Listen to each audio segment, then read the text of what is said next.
better? Yes, ma'am.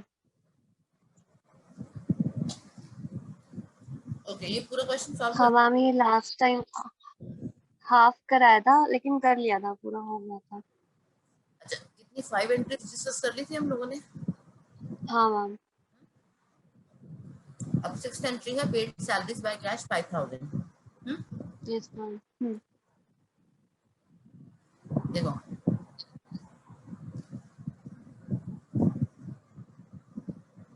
6th entry बताओ, समझ आ रही है? मैम एक सेकेंड। कैश दो कौन से अकाउंट हिट होंगे और उसका नेचर बताओ और सबसे बताओ कि डेबिट क्रेडिट कैसे बनेगा। मैम, रियल अकाउंट कैश के लिए होगा और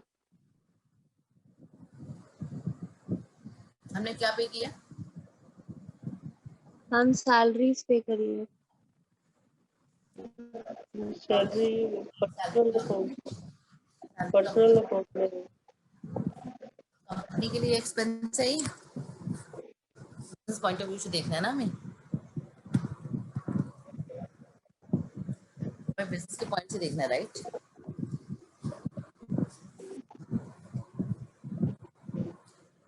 hello, yes ma'am. Nominal account.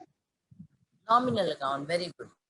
तो क्योंकि हमारी सैलरी जो है एक्सपेंस है, वो नॉमिनल अकाउंट है। हाँ, नॉमिनल का रूल क्या होता है? Debit all expenses and losses, credit all income and gain. ठीक है, यस मैम। Yes ma'am.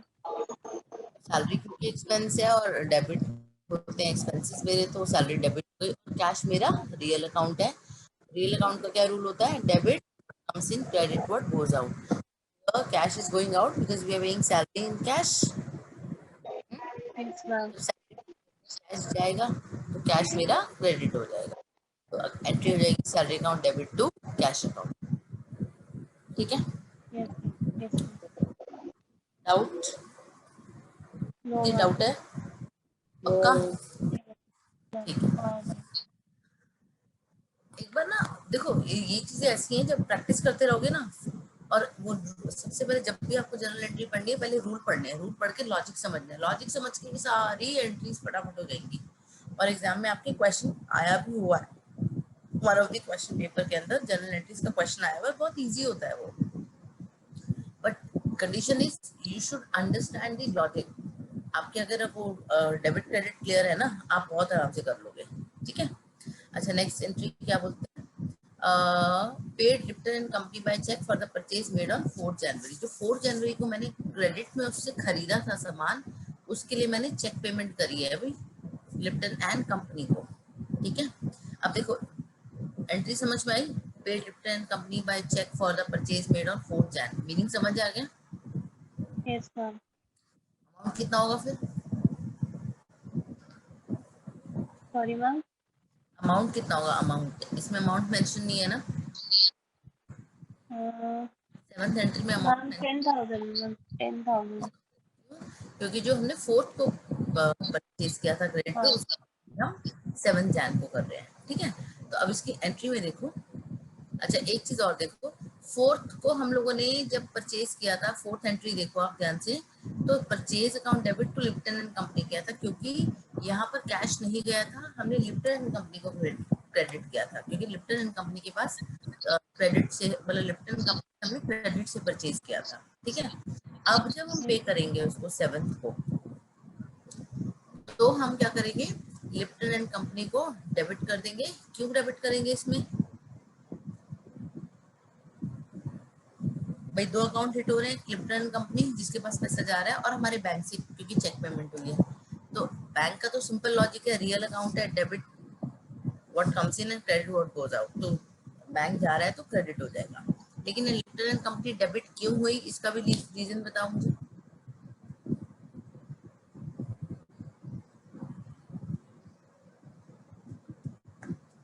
हाँ, एक क्रेडिट होगा तो दूसरा डेबिट होगा। डेबिट हाँ, लिप्टन कंपनी 7th एंट्री में डेबिट क्यों हुई है? लिप्टन कंपनी कौन से अकाउंट में आएगा? रियल में, पर्सनल में, नॉमिनल में? नाम है तो नॉमिनल है। क्यों नॉमिनल? नाम है ना लिप्टन कंपनी। अरे हाँ ठीक है, हाँ पर्सनल अकाउंट। पर्सनल, पर्सनल का रूल क्या होता है? Debit the receivable, credit the gift. तो यहाँ पे लिप्टन कंपनी रिसीवर है, सिंपल। Okay ma'am. मैम और एक चीज, जो 6th वाली एंट्री है ना, हाँ, उसमें मैम रियल रियल अकाउंट भी है और नॉमिनल भी है, तो हाँ, मैम तो फिर कैसे समझेंगे कि कौन सा वाला रूल लगाना? ये दोनों ही लग रहे हैं ना, दोनों ही लग रहे हैं। सैलरी अकाउंट में आपका नॉमिनल लगेगा, कैश में रियल लगेगा। अच्छा ठीक है, मतलब दोनों भी लगा सकते हैं। दोनों पे लगा सकते हैं, नहीं है दीप्ति, दो है। जो भी दो दो आपके अकाउंट हिट हो रहे हैं वो किसी ना किसी रूल को तो फॉलो करेंगे ना, तभी तो डेबिट क्रेडिट क्लियर होगा, अच्छा ठीक है मैम। है ना। भाई कैसे डिसाइड करोगे डेबिट है क्रेडिट है? पहले ये क्लासिफाई करोगे भैया कौन से उसमें आएगा, ये रियल में आएगा या पर्सनल में आएगा, नॉमिनल में आएगा, तभी तो समझ में आएगा कि हाँ इसमें डेबिट हो सकता है, इसमें क्रेडिट हो सकता है। दोनों ठीक ही, है मैम। दोनों अकाउंट हिट होते हैं, उन दोनों में ही रूल लगता है। क्लियर हो गया ये? Yes ma'am. ठीक है। अच्छा, नेक्स्ट हमारा आ जाता है एक एंट्री। एंट्री क्वेश्चन क्या है? Furniture, what furniture by cash 4000। हमने फर्नीचर खरीदा है 4000 रुपये कैश, कैश में। तो कौन से दो अकाउंट हिट होंगे? ये रियल अकाउंट, मैम कौन से? दोनों ही रियल अकाउंट हैं। दोनों ही रियल है, रियल लेकिन अकाउंट हाँ हेड्स क्या होंगे? एक फर्नीचर और एक कैश। कैश। अच्छा। फर्नीचर खरीदा है हम लोगों ने, furniture account debit to cash account, क्योंकि फर्नीचर हमारे पास आ रहा है, debit word comes in and credit word. तो फर्नीचर आ रहा है डेबिट और और हाँ। कैश जा रहा है तो क्रेडिट। ठीक है, ये एंट्री क्लियर है? Yes yes ma'am. मैम। ठीक है, 9th वाली एंट्री की बात करते हैं। वाली entry says paid electricity charges by cash 1000। Electricity charges पे किए हैं कैश में 1000। रियल अकाउंट, रियल और नॉमिनल। नॉमिनल, क्योंकि इलेक्ट्रिसिटी चार्जेस मेरा खर्चा है, नॉमिनल डायरेक्टली खर्चा है खर्चा मैम। है ना। हर महीने, हर हर हर 6 महीने जो भी जैसे पेमेंट जाती है कंपनी की, वो जाएगी ना। इलेक्ट्रिसिटी तो हमेशा कंज्यूम होता है, खर्चा है ये रेगुलर वाला। Yes yes ma'am. Debit to cash account. ठीक है, अब लास्ट वाला देखते हैं। लास्ट वाला कहता है bank paid insurance premium on furniture standing instruction 100। Again हम लोगों के यहाँ पे इंश्योरेंस प्रीमियम पे कर रहे हैं फर्नीचर पर, जिसकी 300 की पेमेंट है और ये बैंक से जा रही है। तो जो हमारा इंश्योरेंस का प्रीमियम है वो इंश्योरेंस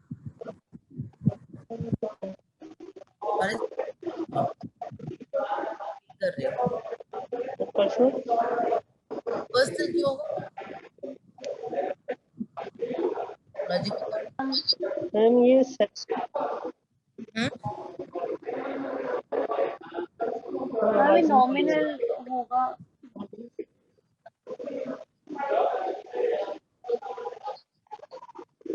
नॉमिनल, मैम, आपकी आवाज नहीं आ रही है। नॉमिनल।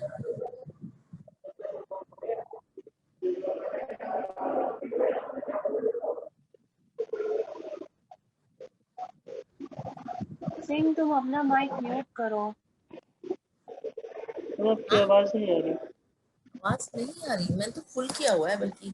तो आ गई अभी। डॉक्टर एक सिंह मिनट दोबारा, तुम्हारा ना तुम्हारा माइक वो खुला हुआ है, तो इस वजह से भी काफी डिस्टरबेंस हो रहा है, तुम अपना माइक बंद एक्टिविटी हो कर रहा है, लो। हाँ। मैं दोबारा से इसको ऐड करूं क्या? पहले एक बार लास्ट एंट्री कर लेते हैं, फिर उसके बाद मैं दोबारा से लॉग इन करती हूँ इसमें। ठीक है, हो अब सकता है ठीक आ रही है मैम। ठीक आ रही है। अच्छा, हाँ। ओके। इंश्योरेंस प्रीमियम देखो हमारा नॉमिनल अमाउंट है, और बैंक से पैसा गया है, क्योंकि बैंक से हम लोग वो पे कर रहे हैं, तो बैंक में रियल अकाउंट है वो credit, because debit word comes in credit word. Ma'am insurance insurance real account है। इंश्योरेंस प्रीमियम मेरा नॉमिनल अमाउंट है, खर्चा है ना, हाँ वही नॉमिनल। ठीक है। ठीक है हम्म। ठीक है। और मैम जो बैंक है वो पर्सनल अकाउंट है या फिर रियल अकाउंट है? बैंक पर्सन कब से होने लगा मैडम, फिर बैंक बैंक की नॉमिनल है मैम, बैंक नॉमिनल। नहीं नहीं नहीं, बैंक की तो कितनी सारी एंट्रीज कर ली हमने। बैंक कौन सा अकाउंट होता है, क्या बात कर, रियल रियल। रियल अकाउंट होता है बैंक। अच्छा हाँ मैम, मैंने ऐसे सोच लिया कि अपने अकाउंट से गया करके वो। क्या क्या क्या, वो मैंने ऐसे सोचा ना कि अपने अकाउंट से गया है करके तो ऐसे लेना है। नहीं नहीं, हम फिर गलत कर रहे हैं, हम लोग बिजनेस पॉइंट ऑफ व्यू से सोचेंगे, है ना, हाँ हाँ हाँ हाँ हाँ। ठीक है। चलो अच्छा, इसमें ना एक क्वेश्चन और है, ये जब नोट्स शेयर होंगे ना इसमें से एक बार ये और प्रैक्टिस के लिए आइए, ठीक है, तो इसको कर लेने से और आपका कॉन्फिडेंस बिल्डअप हो जाएगा। तो हम आप वो क्वेश्चन दिखा दो, उसको स्क्रीनशॉट ले लेके सॉल्व कर हाँ ले लेंगे। लो ले लो, कर लो, नो प्रॉब्लम, कर लो। मैम एक चीज पूछनी थी।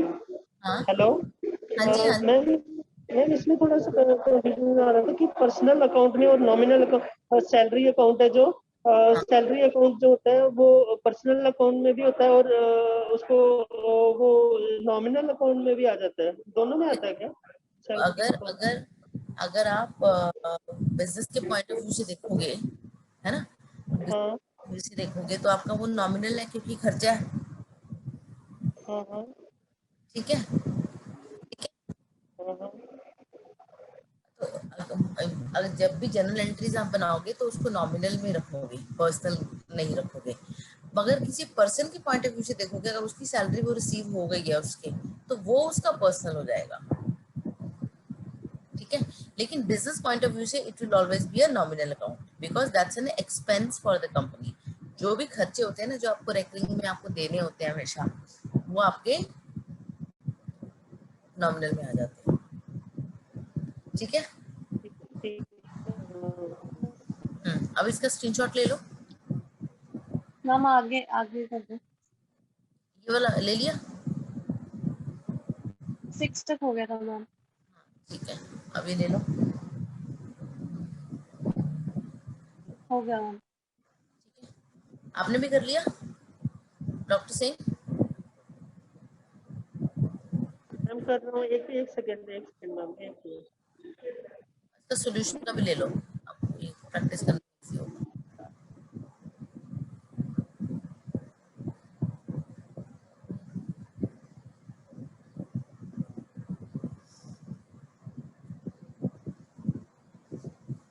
ले लिया,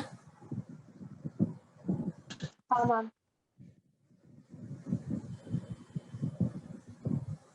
इसको भी ले लो, हो गया मैम। हो गया, चलो गुड, इसको प्रैक्टिस कर लेना आज, ठीक है, इट विल हेल्प यू। चलो नेक्स्ट हम कर रहे हैं आज फाइनल काउंट, अगेन वो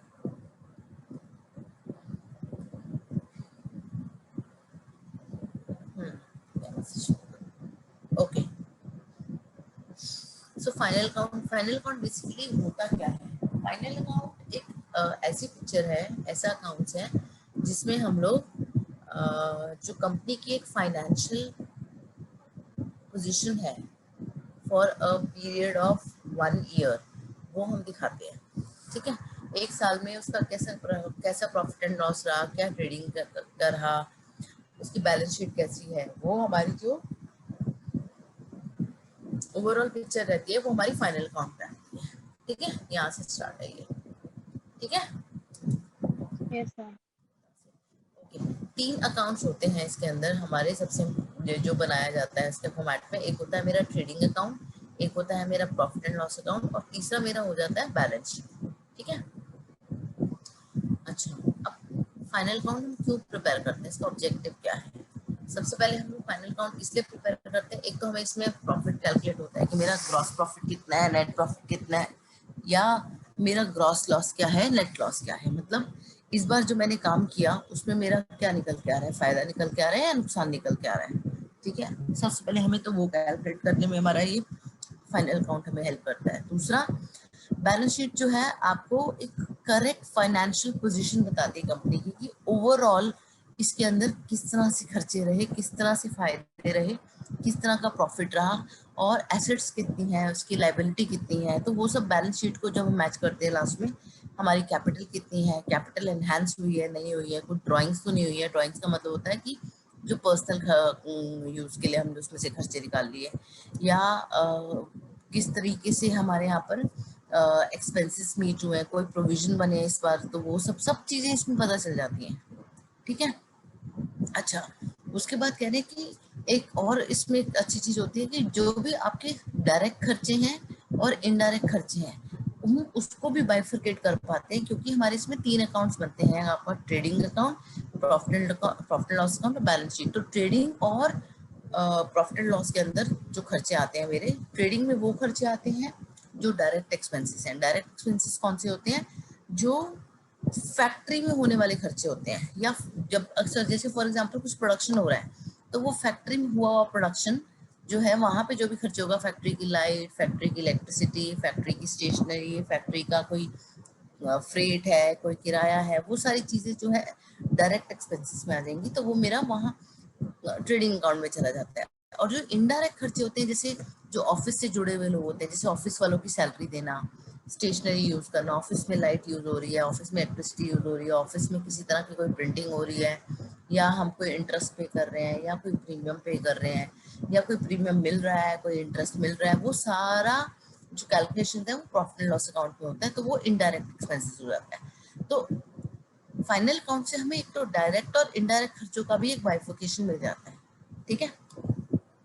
चौथी इंपॉर्टेंट बात है कि हम लोगों को बैलेंस शीट में एक एसेट्स और लाइबिलिटी का भी बाइफिकेशन मिल जाता है, कि हमारे इस बार एसेट्स और लाइबिलिटीज कैसी हैं, हम लोगों ने कि एसेट्स बढ़े हैं, कम हुए हैं, लाइबिलिटी बढ़ी है या कम हुई है, या कितनी लाइबिलिटीज इस साल खड़ी हुई है जो हमें पे करनी होगी, या आगे कैरी फॉरवर्ड करने के लिए कितनी कितनी लाइबिलिटी सिर के ऊपर पड़ी हुई है, कितने एसेट्स हैं जिससे हमारा बिजनेस ग्रो कर सकता है। तो all these you know clarification from your final account. हाँ जी, good morning ma'am. Ma'am assets हमारे मतलब क्या होंगे? एसेट्स हमारे क्या होंगे, जैसे यस। हम, हाँ जैसे क्यों बताते हैं, एसेट्स हमारे क्या होंगे। एसेट्स होते हैं जिससे हमारा बिजनेस बढ़ने में हमें फायदा होता है। जैसे कि आपकी फर्नीचर है, आपकी मशीन है, आपका स्टॉक है, आपके ऑफिस में कोई गाड़ी यूज होती है, इन सब चीजों से आपकी बिजनेस ग्रो करने में हेल्प मिलती है। और लाइबिलिटी क्या होती है? जो हमारे ऊपर एक बर्डन की तरह होती है। ठीक है। कहते हैं ना, अच्छे बच्चे माँ बाप के लिए एसेट्स होते हैं। क्यों? वो उनके आगे जीवन को और सुधारते हैं, हेल्प करते हैं, ग्रो करते हैं उनके साथ, और उनके कहते हैं ना, लाइक में अगर हम बहुत ही लेमन लैंग्वेज में करें कि उनके बुढ़ापे का सहारा होते हैं, राइट। सो में बिकॉज जब उनकी लाइफ चलती है, जब हमारी लाइफ चलती है, तो हमारे पेरेंट्स हम पे इन्वेस्ट करते हैं, हमारा ध्यान रखते हैं, हमारा ख्याल रखते हैं। पर जब एक टाइम के बाद when you know they reach to a level जहाँ उनको जरूरत होती है अपने बच्चों की, तो good kids, good children will always be an asset to your parents, right.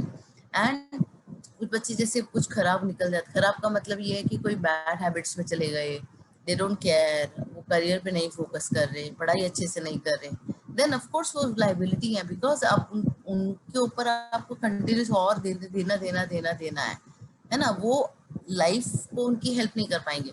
So that's how we से इन अ बिजनेस आल्सो, लाइक आपकी बिल्डिंग है, मशीनरी है, आपका कोई प्लांट है, कोई प्लांट आपने लगा रखा है, या आपका कोई टूल्स हैं, इक्विपमेंट्स हैं, फर्नीचर है, स्टॉक है, कैश है, ये सारे आपके एसेट्स हैं। क्यों? क्योंकि आपको ये बिजनेस को ग्रो करने में हेल्प करते हैं। और ठीक है, लाइबिलिटीज हैं जैसे कि आपको किसी, जैसे लाइबिलिटी में जैसे आपका आ गया, आपने लोन ले रखा है, आपको देना ही देना है, तो आपको आपके ऊपर वो लाइबिलिटी है ना। अगर आपने अपने क्रेडिटर्स को पैसा देना ही देना है, वो तो लेंगे ही लेंगे, वो भी लाइबिलिटी है। अच्छा, अगर आपने कोई एक्सपेंस इस साल नहीं पे किया, जैसे फॉर एग्जांपल सैलरी आपकी हर महीने देनी होती है, तो 12 महीने की सैलरी देनी है, मगर आपने 2 महीने की सैलरी नहीं दी किसी भी कारण से, 10 महीने की सैलरी दी है एम्प्लॉइज को, 2 महीने की सैलरी दी, तो 2 महीने की सैलरी भी तो देनी होगी ना आपको। दैट मीन्स वो इस साल का खर्चा था, हम अगर दे नहीं पाए हैं तो वो जो आपका 2 महीने की सैलरी जो पेंडिंग है, दैट विल बी लाइबिलिटी, जो आप अगले साल जनवरी में दोगे या फेब में, जब भी नेक्स्ट ईयर दोगे। लेकिन इस साल जब हम क्लोज करेंगे बुक्स को दिसंबर में, तो वो 2 महीने की पेंडिंग सैलरी आपको देनी होगी, है ना, वो दिखानी होगी आपको। ठीक है, यस मैम। क्लियर हो गया दीपांशी? Yes ma'am. ओके, अच्छा, ये तो हमने करा कि हम क्यों बनाते हैं फाइनल अकाउंट के ऑब्जेक्टिव्स। एक बार पढ़ो चारों के चारों फटाफट से, 2 मिनट लो और जल्दी से पढ़ लो उसको।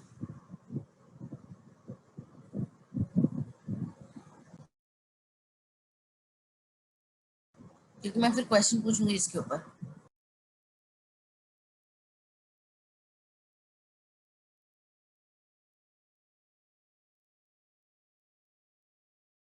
मैम ग्रॉस प्रॉफिट और नेट प्रॉफिट में क्या डिफरेंस है?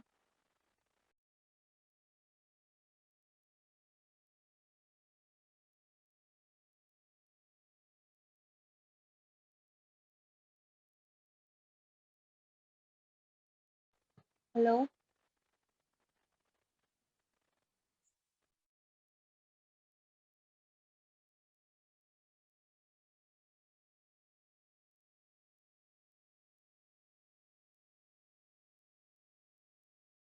पढ़ लिया?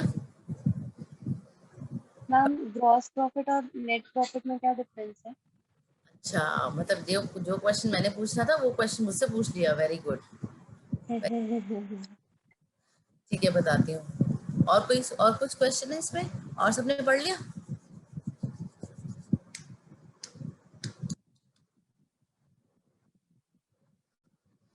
ओके, ग्रॉस प्रॉफिट निकलता है हमारा ट्रेडिंग अकाउंट से, जहाँ पर हम लोग डायरेक्ट एक्सपेंसेस को डालते हैं, यानी कि फैक्ट्री से जुड़े हुए खर्चे डालते हैं। और जो हमारा नेट प्रॉफिट है वो निकलता है हमारा प्रॉफिट एंड लॉस अकाउंट से, जहाँ पर हमारे ऑफिस से जुड़े हुए खर्चे होते हैं, यानी कि इनडायरेक्ट एक्सपेंसेस होते हैं। ठीक है, ओके मैम। यानी कि ग्रॉस प्रॉफिट या फिर ग्रॉस लॉस जो भी हमारा आएगा वो आएगा ट्रेडिंग अकाउंट से।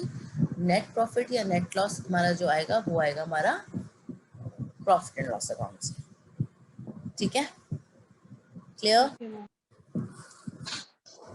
समझ में आ रहा है या नहीं आ रहा? आ गया मैम। डॉक्टर सिंह और कौन कौन आया? Yes ma'am. समझ में आ रहा है आपको? मैम कोई डाउट तो नहीं है इसमें? मैम एक बार ऐसे थोड़ा थोड़ा सा एग्जांपल देके बताओगे कि मतलब ग्रॉस प्रॉफिट जैसे मतलब स्टॉक्स में मतलब एक तरह का गुड्स मतलब उससे प्रॉफिट हो सेल करें तो उसको ग्रॉस प्रॉफिट बोलेंगे, और नेट प्रॉफिट अभी वो नेट प्रॉफिट। अभी क्वेश्चन करेंगे इसका हम, फॉर्मेट अच्छा दिखाऊंगे, मैम, उसमें ठीक है बहुत मैम, ठीक है ठीक है ठीक है, उसमें और ठीक क्लियर हो जाएगा। ठीक है, बस है। अभी ओके ओके। लॉजिक समझो कि ये कहाँ से निकलता है, ये कहाँ निकलता है, और ट्रेडिंग क्या है, प्रॉफिट एंड लॉस क्या है, डायरेक्ट एक्सपेंसेस क्या है, डायरेक्ट एक्सपेंसेस क्या है। ठीक है, ओके ओके ओके ठीक है। अच्छा चलो नेक्स्ट आगे बढ़ते हैं इम्पोर्टेंस पे।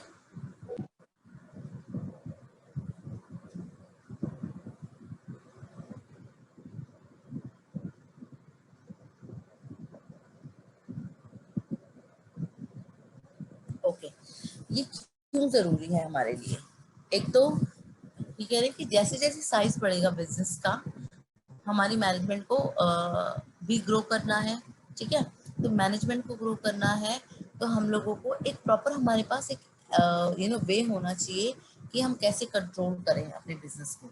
तो कैसे कैसे फ्रॉड्स को पकड़े, कैसे एरर्स को पकड़े। तो अगर हमारे सामने एक क्लियर पिक्चर होगी कि भैया इस बार इतना प्रॉफिट है, इतना लॉस है, इतना फायदा है, इतना नुकसान है, इतना ट्रेडिंग अकाउंट में मेरे ये फायदा हो रहा है, या आपका जो इनडायरेक्ट एक्सपेंसेस वाला जो प्रॉफिट अकाउंट है वहाँ पे हमारे ये ज़्यादा खर्चे हो रहे हैं, तो ये एक हमारे पास इंटरनल एक स्टैंडर्ड कंट्रोल हो जाएगा कि भाई यहाँ से हम लोग उन छोटे छोटे आइटम्स को भी पकड़ लेंगे जो हमारा खर्चा ज़्यादा बढ़ा रहे हैं या जिसकी वजह से हमारे लॉसेस बढ़ रहे हैं। तो एक हम लोगों के पास एक तरीका होगा हम अपनी कंपनी की पिक्चर को एनालाइज करने का, एक तरीका समझने का। तो इंटरनल कंट्रोल के लिए बहुत ज़रूरी है, और इसलिए हमें हमारे जो वीक एरियाज हैं जहाँ पे हमें काम करना है, हमें वो फाइनल अकाउंट से पता चल जाएगा।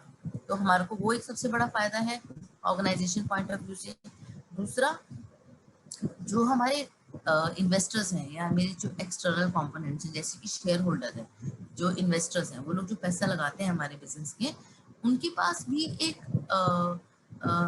एक तरीका है, एक ये स्टेटमेंट आ जाएगी जिससे कि वो ये स्टडी कर लेंगे कि हमारा बिजनेस कैसा। अब हम किसी को बोलते हैं कि हमारा बिजनेस तो बहुत अच्छा है, हम भाई कैसे मान लेते हैं तुम्हारा बिजनेस अच्छा है, जब तक तुम्हारे पास कोई एक स्टेटमेंट नहीं है, तुम्हारे पास कोई एक बही खाता नहीं है जिसमें आप शो करोगे that okay, see, these are the transactions which has happened in a year, from that we have fetched more profit, and then it is leading to a very good balance sheet of our company.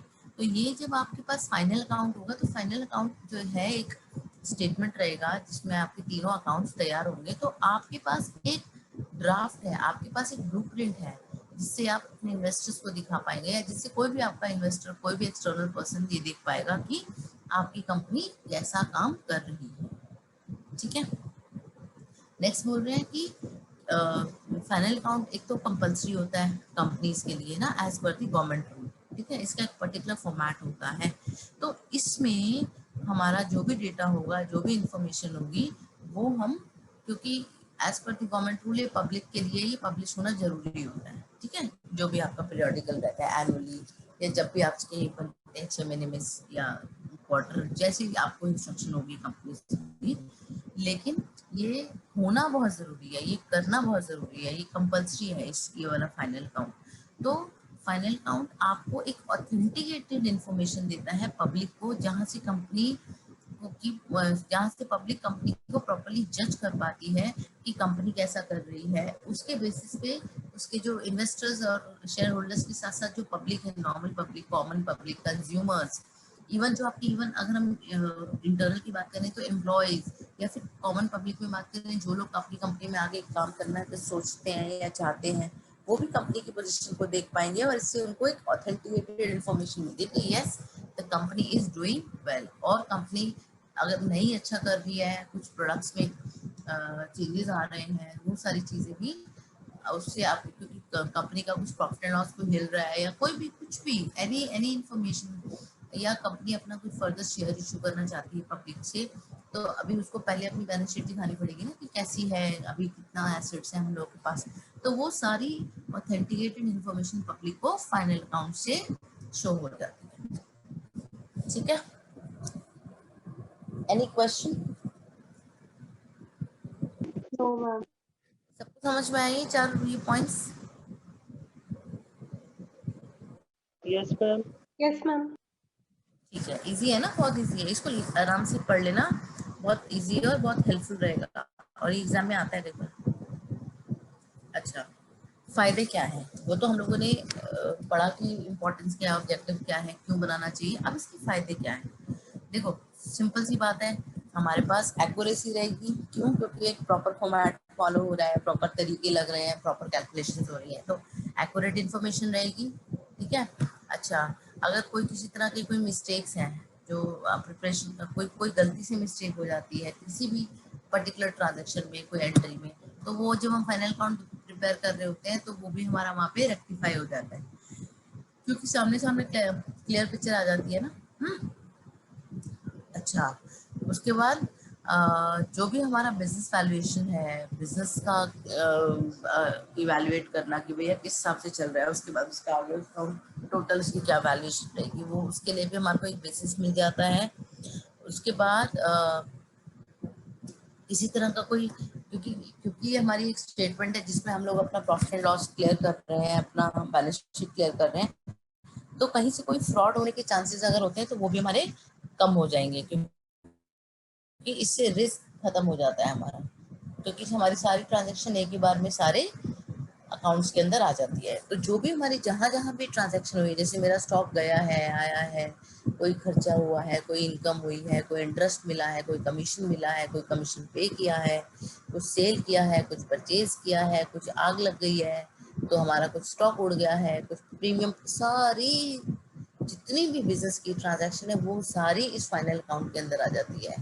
तो इससे क्या होगा, जब हमारे पास सारी transactions हमारे final account में सामने सामने होगी, तो हमारे को एक किस्म का एक पूरा पूरा ऑडिट का एक स्टेटमेंट मिल जाएगा। तो जहाँ पे कहीं भी कुछ गड़बड़ होने के चांसेस लग रहे हो तो वहाँ फटाफट पकड़ा जाएगा और उसको हम रेक्टिफाई कर लेंगे। तो ये एक बहुत बड़ा एडवांटेजेस है इसका, ठीक है। अच्छा, अब हम बात करते हैं डिसएडवांटेज की, या जिसको बोलते हैं वीकनेस की, ठीक है। सबसे पहली बात कह रहे हैं कि फाइनल अकाउंट में हम लोग सिर्फ और सिर्फ बिजनेस में फाइनेंशियल ट्रांजैक्शंस को ही ऐड करते हैं।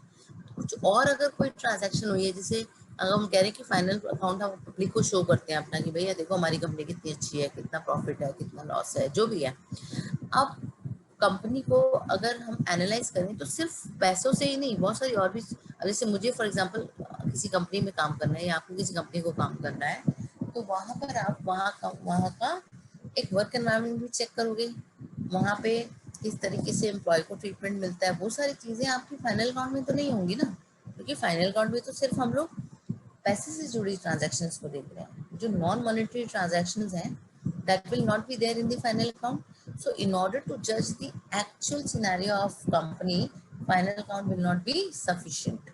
तो ये एक इसका डिसएडवांटेज है। दूसरा, हम कह रहे हैं कि फाइनल अकाउंट जो है पूरी तरह से रिस्क को, जो हमने एडवांटेज में पढ़ा था कि भाई रिस्क कंप्लीट कर लेता है, फ्रॉड होने के चांसेस नहीं होते, ऐसा 100% नहीं है। उसमें भी फ्रॉडलेंट ट्रांजैक्शन हो सकती हैं। हम ये 100% नहीं कह सकते कि इसके अंदर कोई इनएक्यूरेसी नहीं होगी, होती है, हो भी सकती है, ठीक है। अच्छा, तीसरी बात, फाइनल अकाउंट में जब हम प्रिपेयर करते हैं तो उसके अंदर कुछ ऐसी ट्रांजैक्शंस भी होती हैं जो एक ह्यूमन जजमेंट के बेसिस पे भी डिफर कर सकती है। जैसे फॉर एग्जांपल, स्टॉक को वैल्यू करने के तरीके अलग अलग होते हैं। तो हो सकता है मैं किसी और तरीके से कर रही हूँ और आप किसी, कुछ मतलब सारे फाइनेंशियल ट्रांजैक्शंस के लिए अलग अलग तरीके नहीं होते, बट कुछ के लिए एक दो तरीके होते हैं। जैसे स्टॉक हो गया, डेप्रिसिएशन हो गया। डेप्रिसिएशन मतलब होता है कि जैसे मशीन मेरी, डेप्रिसिएशन का मतलब मशीन, हाँ जी समय के साथ खराब होना। क्या हो रहा है? हो रही है वॉइस, वॉइस ट्रैक हो रही है क्या? हेलो हेलो, मुझे क्लियर आ रही है। shall I continue or shall I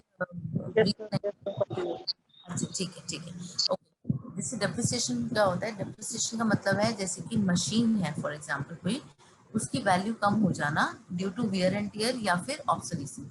wear and tier क्या होता है कि मशीन को जैसे जैसे यूज करोगे उसकी वैल्यू कम हो जाएगी क्योंकि वो यूज हो जाती है ना, घिस जाती है। और या फिर कोई टेक्नोलॉजिकल चेंज आने की वजह से आपकी जो मशीन जो आप यूज कर रहे हो वो आउटडेटेड हो गई, वो अब नहीं चलती, तब भी आपकी वो डेप्रिसिएट हो जाती है, ठीक है।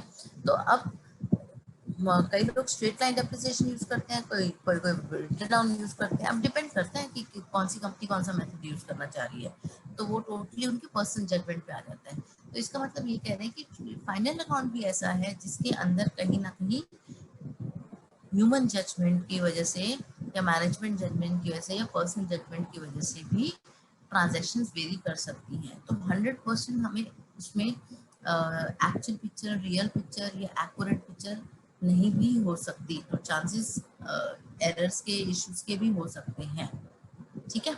एक बार इसको तीनों डिसएडवांटेजेस को फटाफट से एक बार नजर मारो, 2 मिनट।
कर लिया ma'am.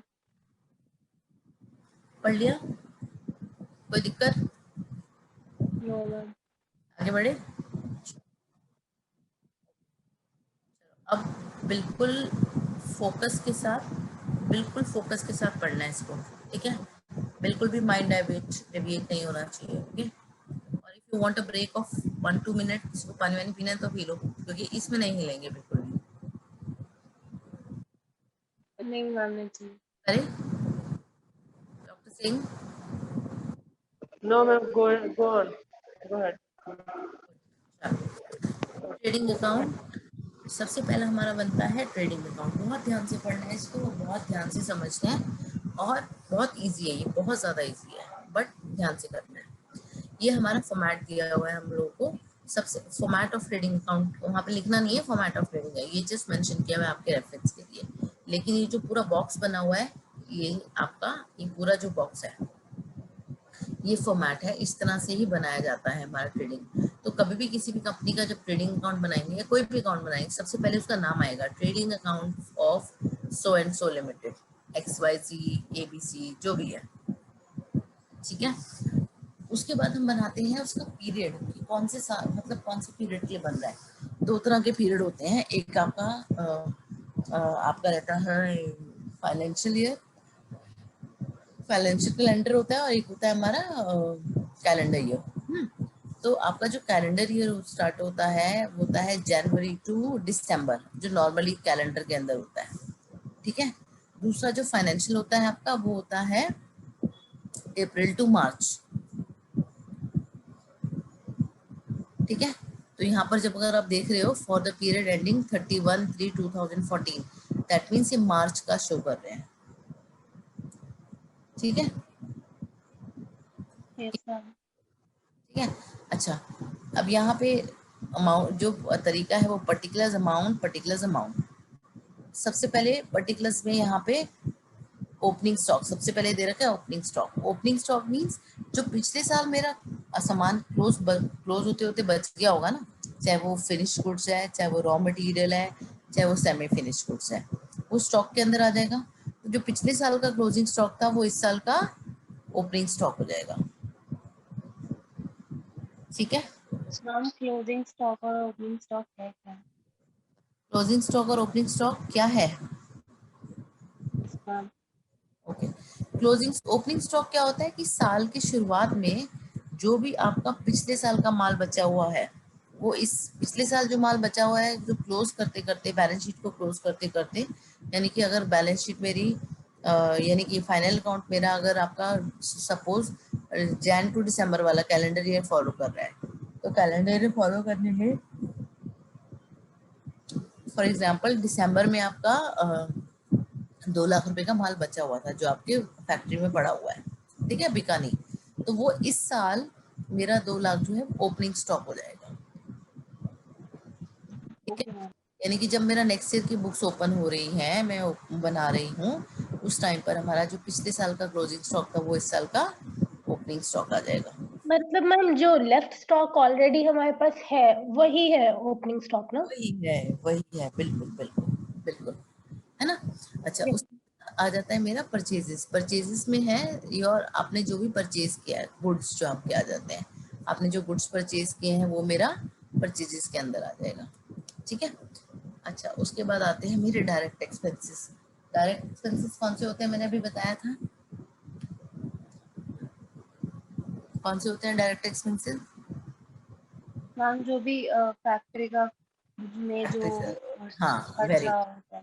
Very good very good. तो जो भी आपके फैक्ट्री के वेजेस हैं, जैसे आपने लेबर को वेजेस दिए, आपने फैक्ट्री की लाइट पे करी, आपने फैक्ट्री का फॉर एग्जांपल फैक्ट्री के अंदर आपने किसी तरह का कोई रिपेयर्स करवाए, वो सारा आपका फैक्ट्री हो जाएंगे, ठीक है? तो डायरेक्ट एक्सपेंसेस आएंगे सारे यहाँ पर मेरे ट्रेडिंग अकाउंट में। ये चीज़ ध्यान रखना, जो भी मेरे डायरेक्ट खर्चे हैं, फैक्ट्री से जुड़े खर्चे हैं, वो हमेशा ट्रेडिंग में आएंगे। ट्रेड एक्सपेंसेस जो है आपके ट्रेडिंग में नहीं आते, क्यों? ट्रेडिंग कहाँ से होती है आपकी?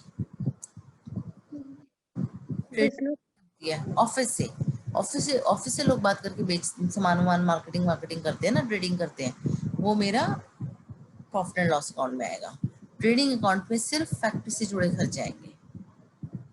जो भी काम ऑफिस से हो रहा है, जो भी सैलरीज ऑफिस वालों को पे करी जा रही है, वो मेरे यहाँ पर नहीं आएंगे, वो सिर्फ और सिर्फ वहाँ पे प्रॉफिट एंड लॉस में जाएंगे। यहाँ पे सिर्फ फैक्ट्री से जुड़ा खर्चा, फैक्ट्री का कोई इंश्योरेंस पे किया, फैक्ट्री का कुछ, या फैक्ट्री में कोई आग लग गई तो लॉस हुआ तो वो मेरा यहाँ आ जाएगा।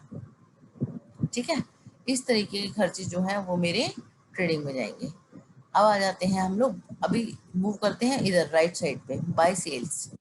जो भी माल बिका है, जो भी माल बिका है, ध्यान से सुनो, वो सारा मेरा ट्रेडिंग अकाउंट के क्रेडिट साइड पे चला जाएगा। ठीक है, मतलब राइट साइड पे चला जाएगा। यहाँ पे आपका क्लोजिंग स्टॉक।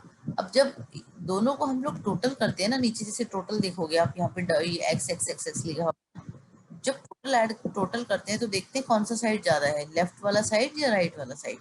तो जब अगर मेरा राइट वाला साइड ज्यादा है, इसका मतलब सेल ज्यादा हुई है, क्लोजिंग स्टॉक अच्छा है, तो मेरा ग्रॉस प्रॉफिट निकल के आएगा। लाइक फॉर एग्जांपल, अगर मैंने दोनों का टोटल किया, राइट साइड का टोटल आ रहा है 20,000 और लेफ्ट साइड का टोटल आ रहा है 10,000, तो इसका मतलब ये है जो मेरे खर्चे हैं वो 10,000 के थे, जो मेरा फायदा है, टोटल जो फायदे हुए हैं वो 20,000 के हैं, तो यानी कि जो मेरा एक्चुअल फायदा है वो मेरा 10,000 का हुआ है। नहीं समझ में आया? मैम वो ग्रॉस प्रॉफिट होगा। हाँ, वो ग्रॉस प्रॉफिट हो गया, वो फिर हम लिखेंगे लेफ्ट साइड, दोनों को बैलेंस करना है, बराबर करना होता है ना।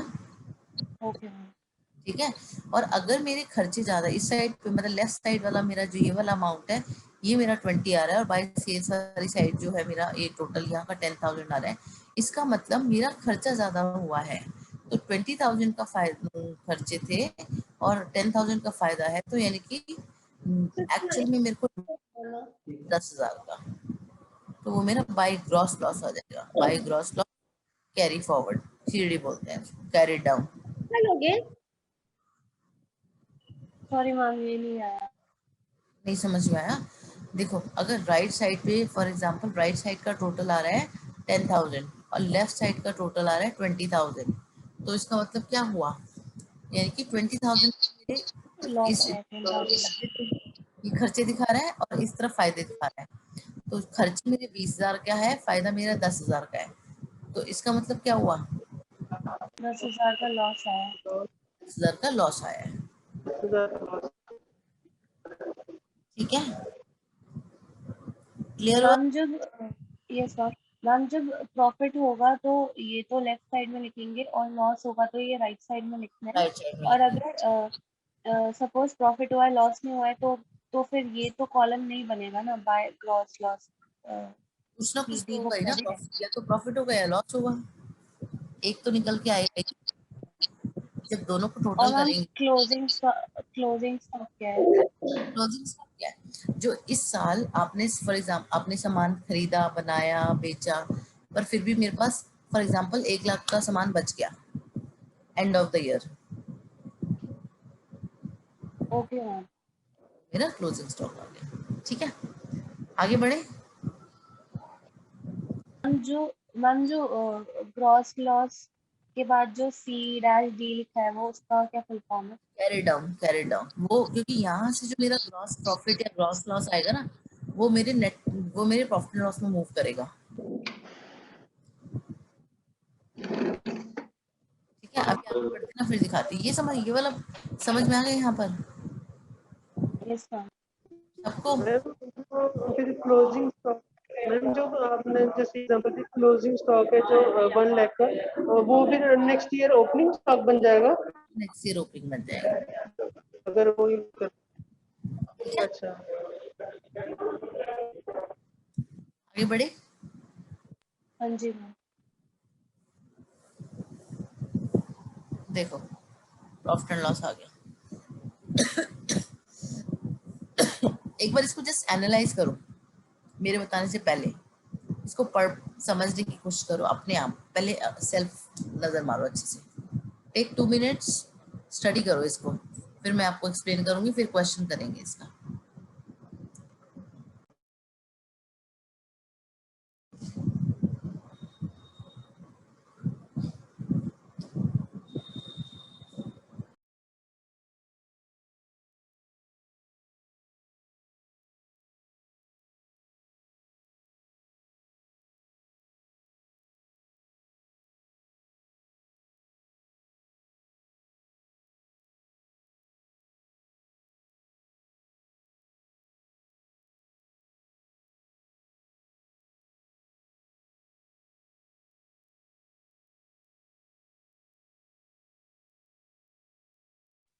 देख लिया मैम।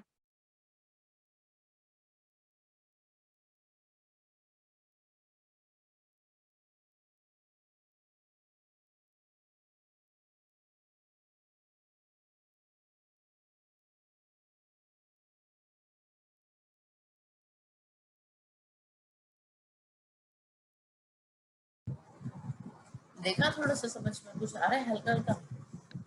हाँ जी मैम।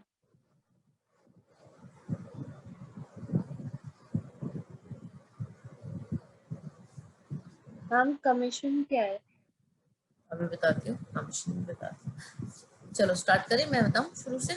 देखो, yes ma'am. Profit and loss account वही कंपनी का नाम, जो भी पीरियड के लिए हम लोग बनाएंगे उस पीरियड का यहाँ पे मेंशन करेंगे।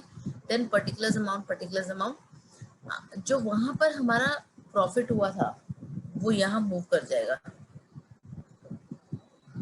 यानी मैम ये B dash D slash D broad क्या है? Broad down, BD is broad down, broad down. Okay. Broad down वहां से लेके आए ना, ट्रेडिंग फॉर्म से लेके आए ना प्रॉफिट एंड लॉस में, ये ग्रॉस प्रॉफिट। ठीक है, यस मैम। अच्छा। अब यहाँ पर देखो, टू वाली साइड डेबिट साइड है ये, इसमें सारे एक्सपेंसेस हैं यहाँ पे। जो भी मेरी सैलरी हुई, जो भी मेरा रेंट है ऑफिस का, ऑफिस के expenses, bank charge, bank interest, electricity का खर्चा, स्टाफ को खर्चा, ऑडिट फीस, ऑडिट होता है जैसे हमारा ऑडिट होता है ना किसी भी बिजनेस का, सीए चार्टर्ड आते हैं या जो भी आपके आपकी ऑडिट अथॉरिटी होती है वो आपका, उसको फीस देनी पड़ती है। रिपेयर्स करवाए, कमीशन जो होता है जैसे सेल्स के ऊपर कुछ कमीशन दे देते हैं ना, जो भी हमारे सेल्समैन जो सामान बेचते हैं उनको इंसेंटिव और कमीशन दिए जाते हैं ना, कि अगर आप इतना इतना बेचते हो उसका कमीशन पे भी सेल्स होती है ना, राइट? हाँ जी मैम। ये वो है। फिर सन्ड्री एक्सपेंसेस, जो छोटे छोटे खर्चे होते हैं रोज के, वो हमारे सन्ड्री एक्सपेंसेस में आ जाते हैं। डेप्रिसिएशन, जो मैंने बताया था कि जब मशीनरी की वैल्यू कम होती है, डेप्रिशिएट होती है, तो वो डेप्रिसिएशन हो गया।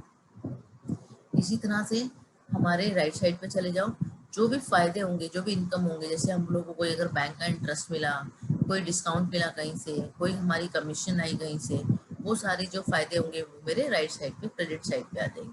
ठीक है, अब जो इन दोनों को भी कैलकुलेट करने के बाद अगर मेरे खर्चे ज्यादा हैं लेफ्ट साइड पे, यानी कि टोटल ज्यादा है और राइट साइड का टोटल कम है, इसका मतलब मुझे लॉस हुआ है ना, क्योंकि मेरे खर्चे ज्यादा हैं और फायदे कम है।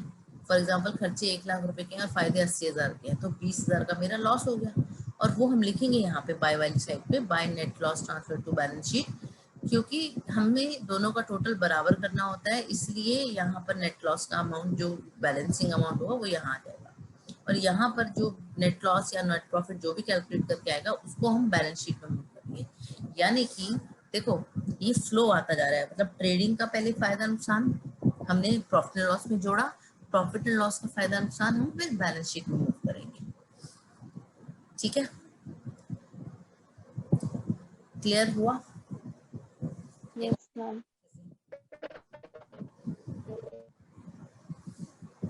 क्योंकि भाई ये भी क्वेश्चन करोगे आप लोग, इसलिए कह रही हूँ मैं, ध्यान से करो, कोई भी डाउट है पूछो उससे।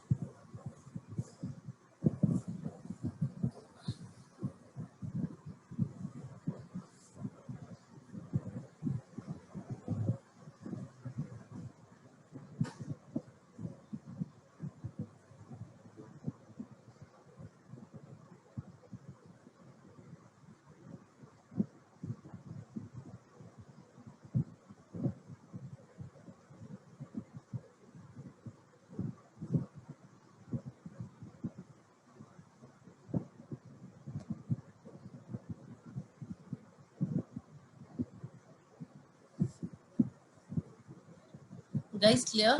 Any doubt here? No ma'am. ये बाकी सब कहाँ है? बाकी सब नहीं बता रहे मुझे, Yes, ma'am. Yes. बाकी सब चले गए क्या? डॉक्टर सिंह आपको समझ में आ रहा है? हेलो डॉक्टर सिंह, क्लियर है profit and loss? Yes, ma'am. Yes, ma'am. Okay, ठीक है, चलो आगे बढ़ते हैं।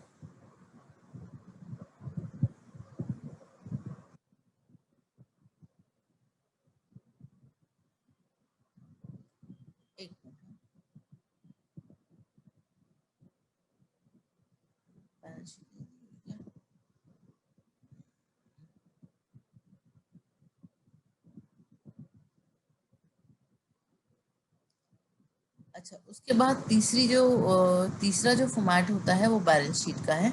वो आई थिंक उसमें ऊपर एग्जांपल में दे नहीं रखा शायद, कुछ चाहिए। हाँ,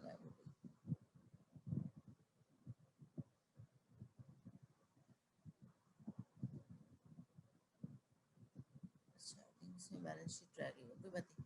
बैलेंस शीट का फॉर्मेट मैं यहाँ से दिखा देती हूँ। देखो ये बैलेंस शीट दिख रही है आप लोगों को, लाइबिलिटीज और एसेट्स। Yes ma'am. देखो लाइबिलिटी मैंने क्या बोला था, लाइबिलिटी वो होती है जो हमें आगे पे करनी है। एसेट्स क्या होती है, जो हमारे लिए फायदा है, मेरे बिजनेस को हेल्प करती है आगे। देखो जो भी मेरे एसेट्स होंगे, जैसे हमारा स्टॉक है, कैश है, इंश्योरेंस हमने कोई प्रीपे किया है, फर्नीचर है, प्लांट एंड मशीनरी है, वो सारी मेरी एसेट्स में आ जाएगी। और जो भी मेरे लाइबिलिटी है, जो हमें पे करना है, मैंने बताया कि कल शायद मैंने लास्ट क्लास में बताया था, कैपिटल हमारे लिए लाइबिलिटी है बिजनेस पॉइंट ऑफ व्यू से, है ना। तो वो मेरा यस मैम। लाइबिलिटी साइड में आ जाएगा। लाइबिलिटी मेरी क्रेडिट होती है और एसेट्स मेरी डेबिट होती है। तो जो भी हमारे आउटस्टैंडिंग वेजेस हैं, आउटस्टैंडिंग सैलरीज हैं, जो हमने नहीं पे करनी थी, वो सब मेरा लाइबिलिटी साइड पे आ जाएगा। और जो भी मेरे एसेट्स हैं वो मेरे राइट साइड पे आ जाएंगे। और इन दोनों को एक टोटल, अब इसमें जो क्या होता है, आपका जो वहां से जो भी प्रॉफिट या लॉस आया है आपका बैलेंस शीट से, सॉरी प्रॉफिट एंड लॉस से, वो बैलेंस शीट में मूव हो जाएगा। अगर तो प्रॉफिट है तो कैपिटल में ऐड हो जाएगा, अगर तो लॉस है तो कैपिटल में से माइनस हो जाएगा। लेफ्ट साइड में लायबिलिटी में कैपिटल, देखो यहाँ पे लिखा हुआ है ना, ऐड नेट प्रॉफिट 51,300 ऐड किया हुआ है ना हमने। Yes ma'am. हाँ, तो जो भी मेरा फायदा होगा वो मेरा ऐड हो जाएगा, अगर मेरा नुकसान है तो वो माइनस हो जाएगा। ठीक है, तो इसके बाद ये दोनों जो टोटल है, एसेट्स और लायबिलिटी, ये बराबर आते हैं। अगर तो आपका ये दोनों मैच कर रहे हैं, दोनों इक्वल आंसर आ रहे हैं, तो आपका क्वेश्चन करेक्ट है, वरना कहीं ना कहीं आपसे मिस्टेक हुई है ऊपर। Okay ma'am. ठीक है, चलो अब हम इसमें से एक क्वेश्चन कर लेते हैं।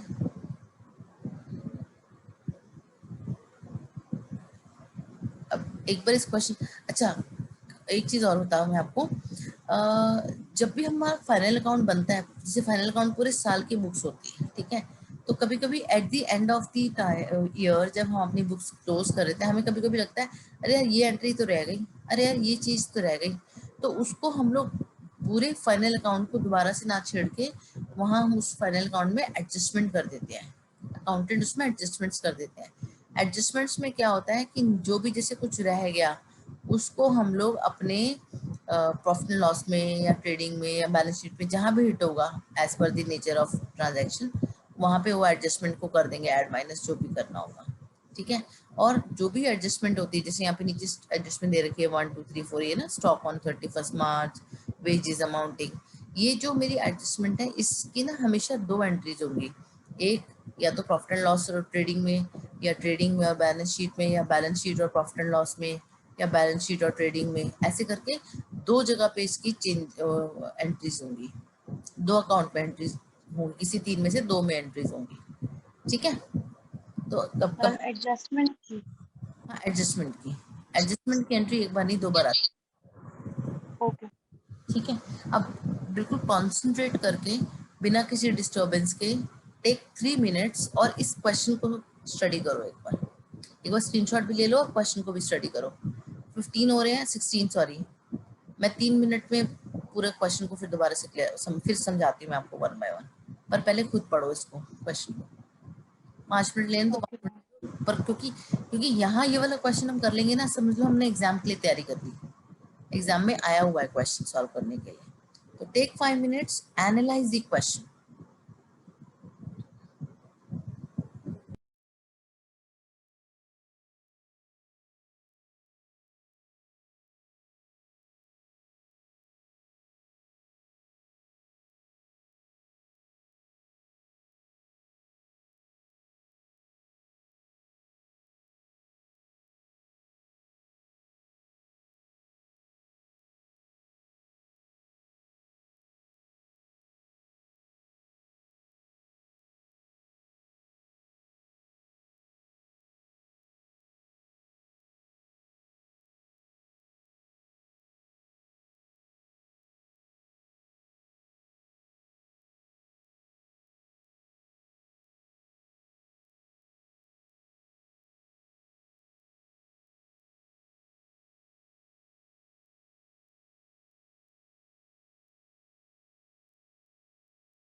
गाइस हुआ? पढ़ा आपने थोड़ा? Yes ma'am.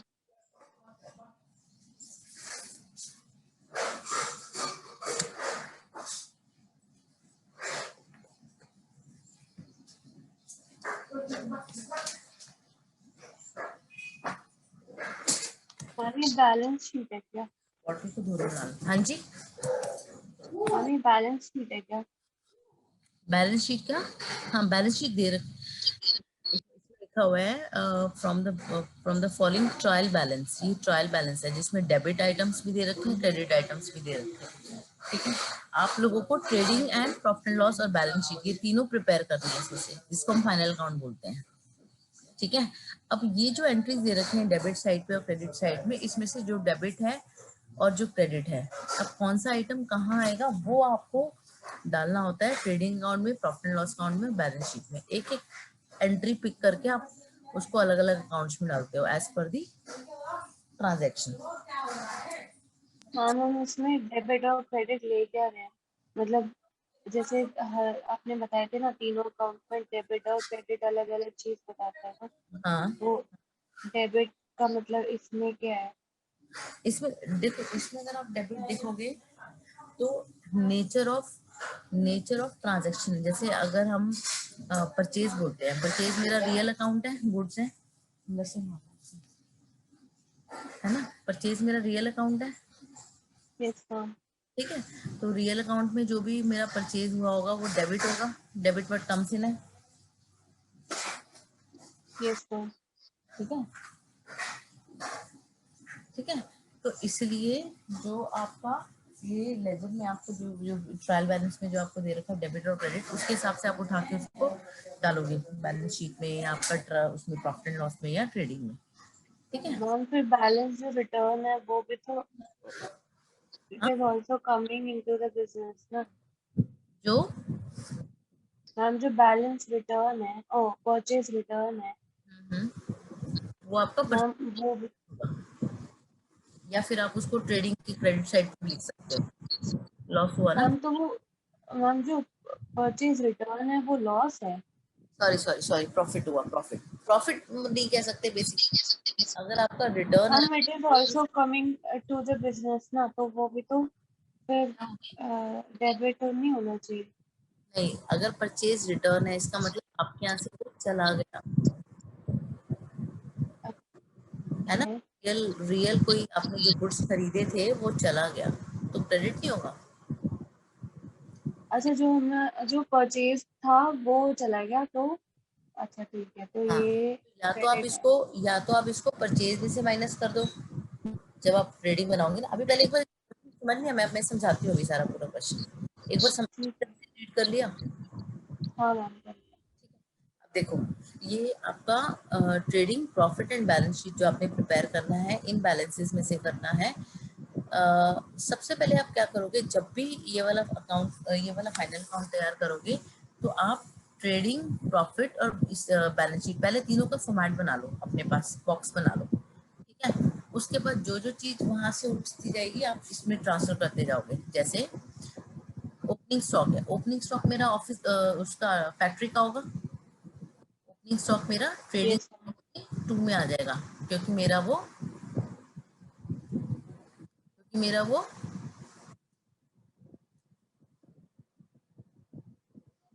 फैक्ट्री से जुड़ा हुआ है ना। Yes ma'am. देखो ट्रेडिंग में दिया हुआ ना, to opening stock 16,000। Yes ma'am. ठीक है, अच्छा उसके बाद आपका देखो परचेजेस है, परचेजेस ऑफिस से जुड़ा, सॉरी फैक्ट्री से जुड़ा हुआ है। देखो यहाँ परचेजेस आ गया, ये 2 परचेजेस ओके मैम। है ना, स्टॉक आया। ऐसे ही नेक्स्ट आइटम देखो, सेल्स रिटर्न, आपकी सेल्स रिटर्न है तो सेल्स में से माइनस कर लो उसको। यानी कि अगर मेरी 2 लाख की सेल्स हुई थी और सेल्स रिटर्न मेरी 5,000 की है, तो ये देखो सेल्स थी मेरी 2 लाख की, उसमें से रिटर्न किए मैंने 5,000, तो 1,95,000 रुपये मेरा एक्चुअल सेल्स हो गया। Yes ma'am. ऐसे ही करते करते हम ट्रेडिंग और प्रॉफिट एंड लॉस को पूरा करते हैं। उसके बाद जो एडजस्टमेंट्स हैं उसको ऐड करते हैं, ऐड लेस जो भी होगा वो करते हैं। अब आप एक काम करो, ये क्वेश्चन आप लोगों ने नोट कर लिया अपने पास, स्क्रीनशॉट ले लिया?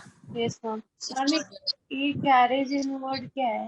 कैरेज इनवर्ड और कैरेज आउटवर्ड? कैरेज इनवर्ड होता है कि जो भी जैसे जैसे जो फॉर एग्जांपल रिक्शा वाला आपका सामान लेके आता है, कोई स्टॉक वॉक लेके आता है, उसको पैसा देते हो, यस मैम। तो वो मेरा कैरेज इनवर्ड है, वो मेरा फैक्ट्री में जुड़ा हुआ खर्चा है। अगर आउटवर्ड होगा यानी कि सामान भेज रहे हो, यानी सेल से जुड़ा हुआ फायदा है, तो वो कैरेज आउटवर्ड मेरा उसमें जाएगा, प्रॉफिट एंड लॉस में। ठीक है, क्योंकि कैरेज इनवर्ड समझ नहीं आया। वक्त हमें देना होता है, कैरेज आउटवर्ड जनरली क्या होता है, माल बेचते वक्त होता है। ओके अब आप एक काम करो, पहले इसका भी screenshot low, trading and profit and loss का।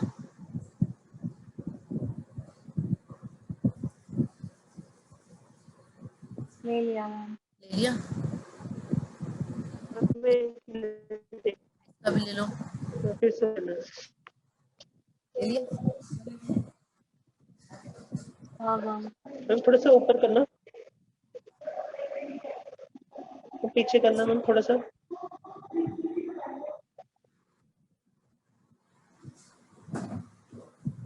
स्क्रीनशॉट ले लिया?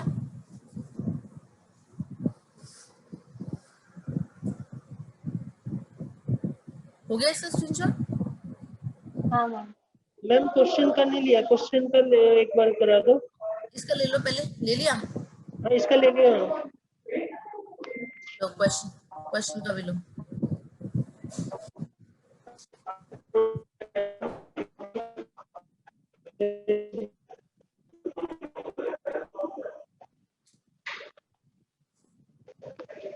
इसका भी ले लिया?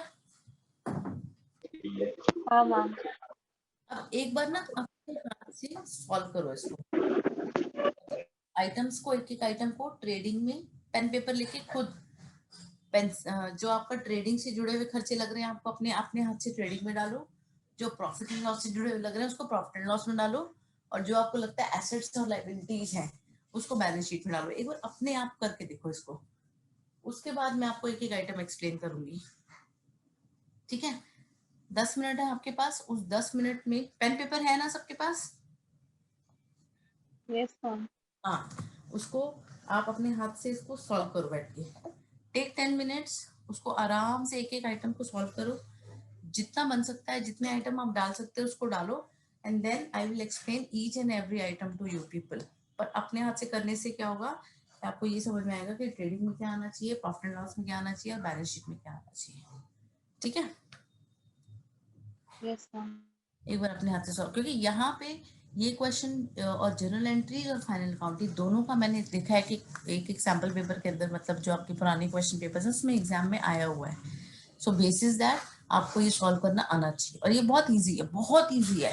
अगर आपको लॉजिक्स क्लियर हो जाएंगे ना, आप यूं निकालोगे इसको फटाफट, और थ्योरी से ज्यादा ये अच्छा है बिकॉज आपको ये मार्क्स फेच करने में हेल्प करेगा। ठीक है, एक बार अपने हाथ से करो, थोड़ी मेहनत है लेकिन ये मेहनत रंग लाएगी, फिर आगे आपको बहुत हेल्प मिलेगी इसमें, और प्रैक्टिकली भी, और आपके नॉलेज पर्पज से भी, और आपके जॉब पर्पज से भी। ठीक है, हर एंगल से ये बेनिफिशियल टॉपिक है ये।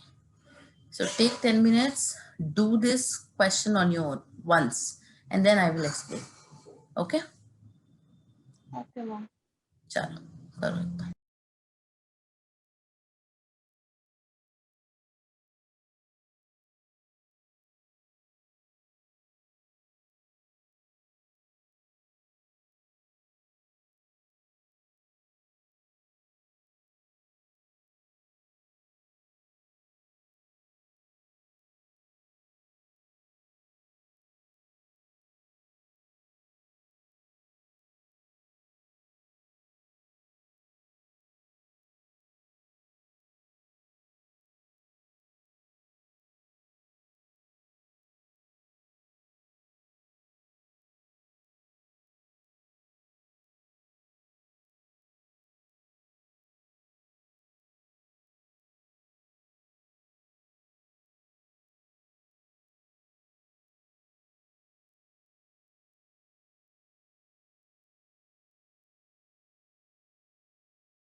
कर पा रहे हो थोड़ा थोड़ा?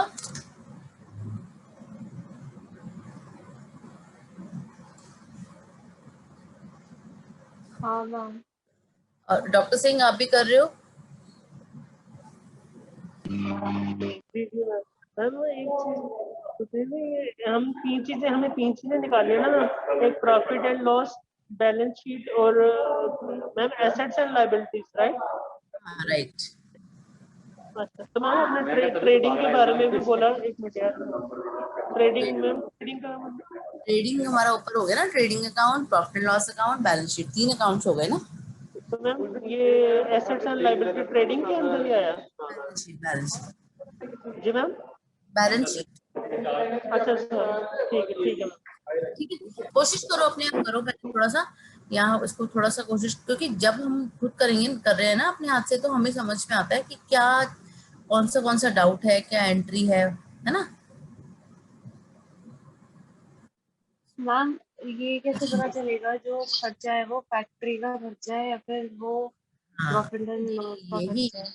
यही यही तो चीज है, अपने आप इसमें यही तो आपको करना आना आना है, बिकॉज ये करना आ जाएगा, तभी तभी तो आप ये देख पाओगे ना कि कौन से अकाउंट के अंदर प्रैक्टिस से आता है ज्यादा। जैसे जैसे प्रैक्टिस करोगे ना आपको पता चलेगा कि ये खर्चा, अब देखो वैसे अगर हम बात करें, हमें खर्चा देख कर ही समझ में आ जाएगा। जैसे रेंट एंड टैक्स है, रेंट एंड टैक्स, आप रेंट दे रहे हो, टैक्सेस दे रहे हो, क्या वो फैक्ट्री से बैठ के, फैक्ट्री में आके आपका अकाउंटेंट बैठेगा या टैक्सेशन वाला बंदा बैठेगा कैलकुलेट करने के लिए? They sit in offices, right? Yes ma'am. Warehouse में या गोडाउन में जाके तो नहीं बैठते ना, नहीं मैम। लॉजिकली देखें तो you have to apply these logics. तो वो आपका प्रॉफिट एंड लॉस में आएगा, क्योंकि वो आपका ऑफिस का खर्चा है। ठीक है, यस मैम। ऑफिस से बैठ के वो सब कैलकुलेट करते हो, देते हो, इसका मतलब ये है कि वो आपका प्रॉफिट एंड लॉस के अंदर आएगा। ठीक है ना, ऐसे ऐसे करके आपको लॉजिक लगाना है, धीरे धीरे एक एक एंट्री पे। आप चाहे टाइम ले लो, इसको और 5 मिनट देख लो, फिर मैं एक्सप्लेन कर दूंगी, कोई प्रॉब्लम नहीं है, but you concentrate on this with 100% concentration, because ये आपका one of the most important topic है from every aspect, exams point of view से भी, सिलेबस पॉइंट ऑफ व्यू से भी, उसके बाद आपके जो वो होने हैं, क्या नाम है, जो आपकी जॉब्स होती हैं, आपके इंटरव्यूज होते हैं, उसमें भी आपके लिए बहुत इंपॉर्टेंट टॉपिक है। ठीक है,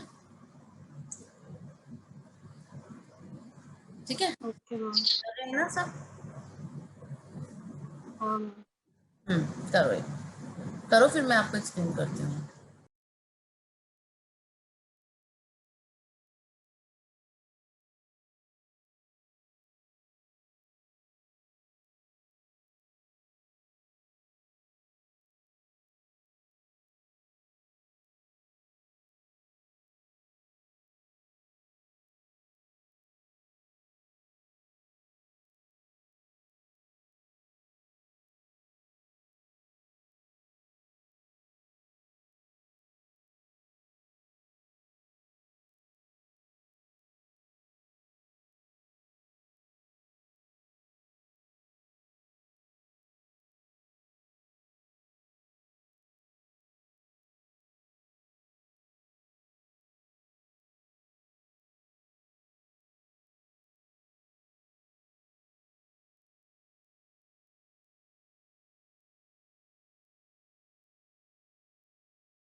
चलो मैं कर दूं अब इसको एक्सप्लेन, या फिर आप लोगों को भी और करना है इसको?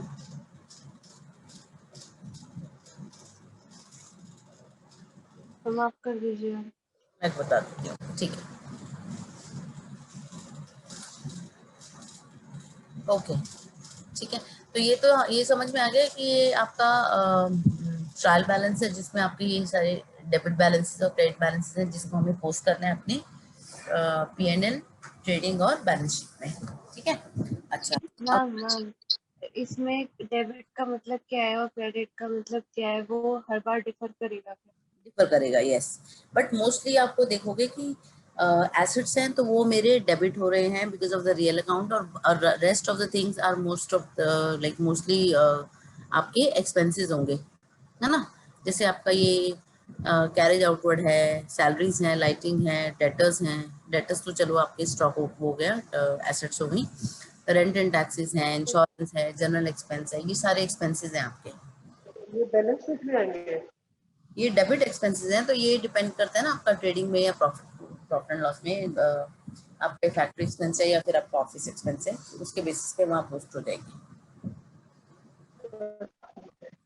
जो ऑफिस में है, जो ऑफिस में आ रहे हैं वो प्रॉफिट एंड लॉस में आएंगे, जो और है वो प्रॉफिट एंड लॉस में, और जो फैक्ट्री के हैं वो ट्रेडिंग अकाउंट पे। फैक्ट्री में है वो ट्रेडिंग में आएंगे। ठीक हाँ, है। ठीक है। अब यहाँ पर देखो, ट्रेडिंग अकाउंट में जो एंट्रीज हैं, एक तो ओपनिंग स्टॉक आया हुआ है ना, जो पिछले साल का स्टॉक था वो क्लोजिंग स्टॉक, वो आपको इसका इस बार का ओपनिंग हो गया आपका, यस मैम।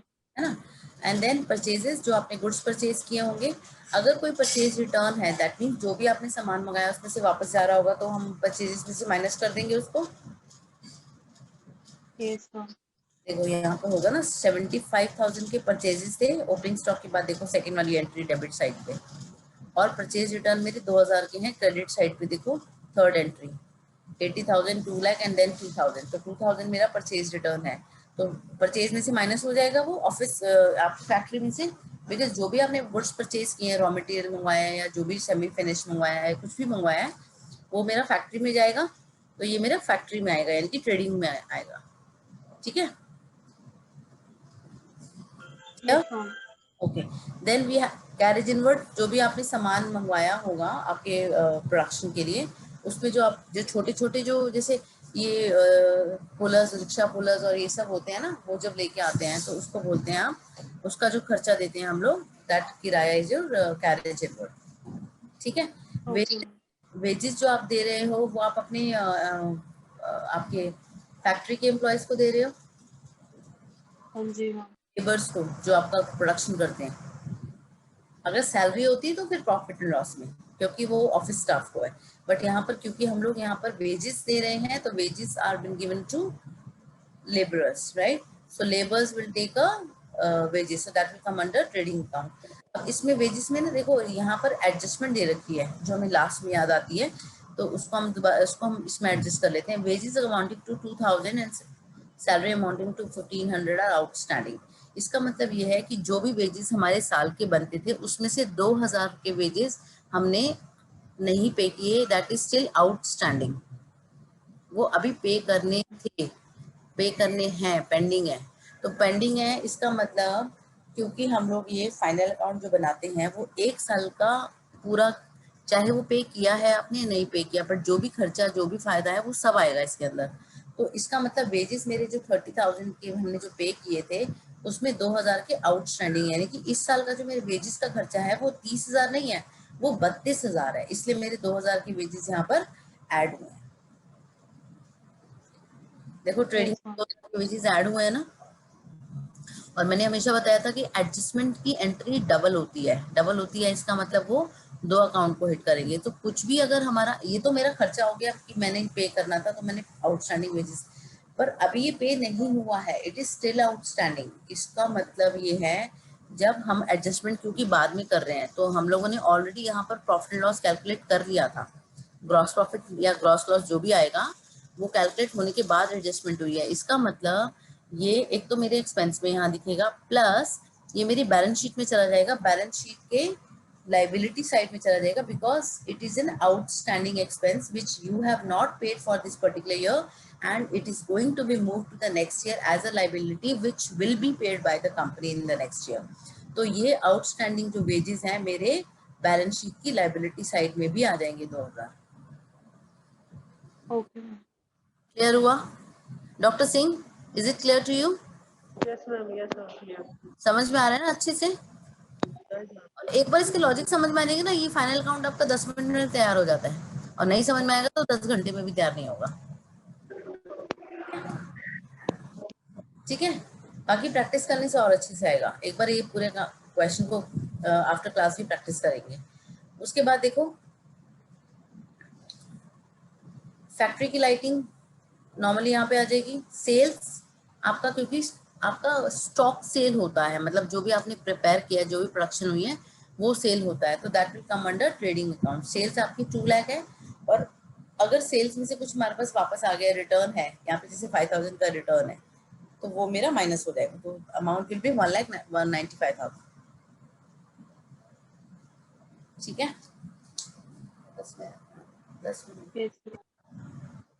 ठीक है, और क्लोजिंग स्टॉक भी मेरा यहाँ आ जाएगा. अब क्लोजिंग स्टॉक की देखो एंट्रीज नीचे दे रखी है. क्लोजिंग स्टॉक में क्या बोला है कि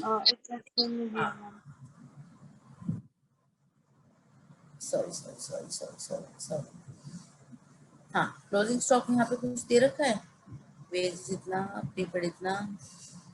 मैम वो फर्स्ट वाला स्टॉक हाँ, stock on 31st March 2012 was valued at 38,000, market value 20,000. ये एडजस्टमेंट में दे रखा है, यानी कि 31st March 2012 यानी कि end of the year, financial year and हो रहा है ना. मार्च वाला यूज करें, अप्रैल टू मार्च वाला. एक होता है कैलेंडर ईयर, एक होता है, हम यहाँ पे फाइनेंशियल ईयर यूज करें 31st March वाला.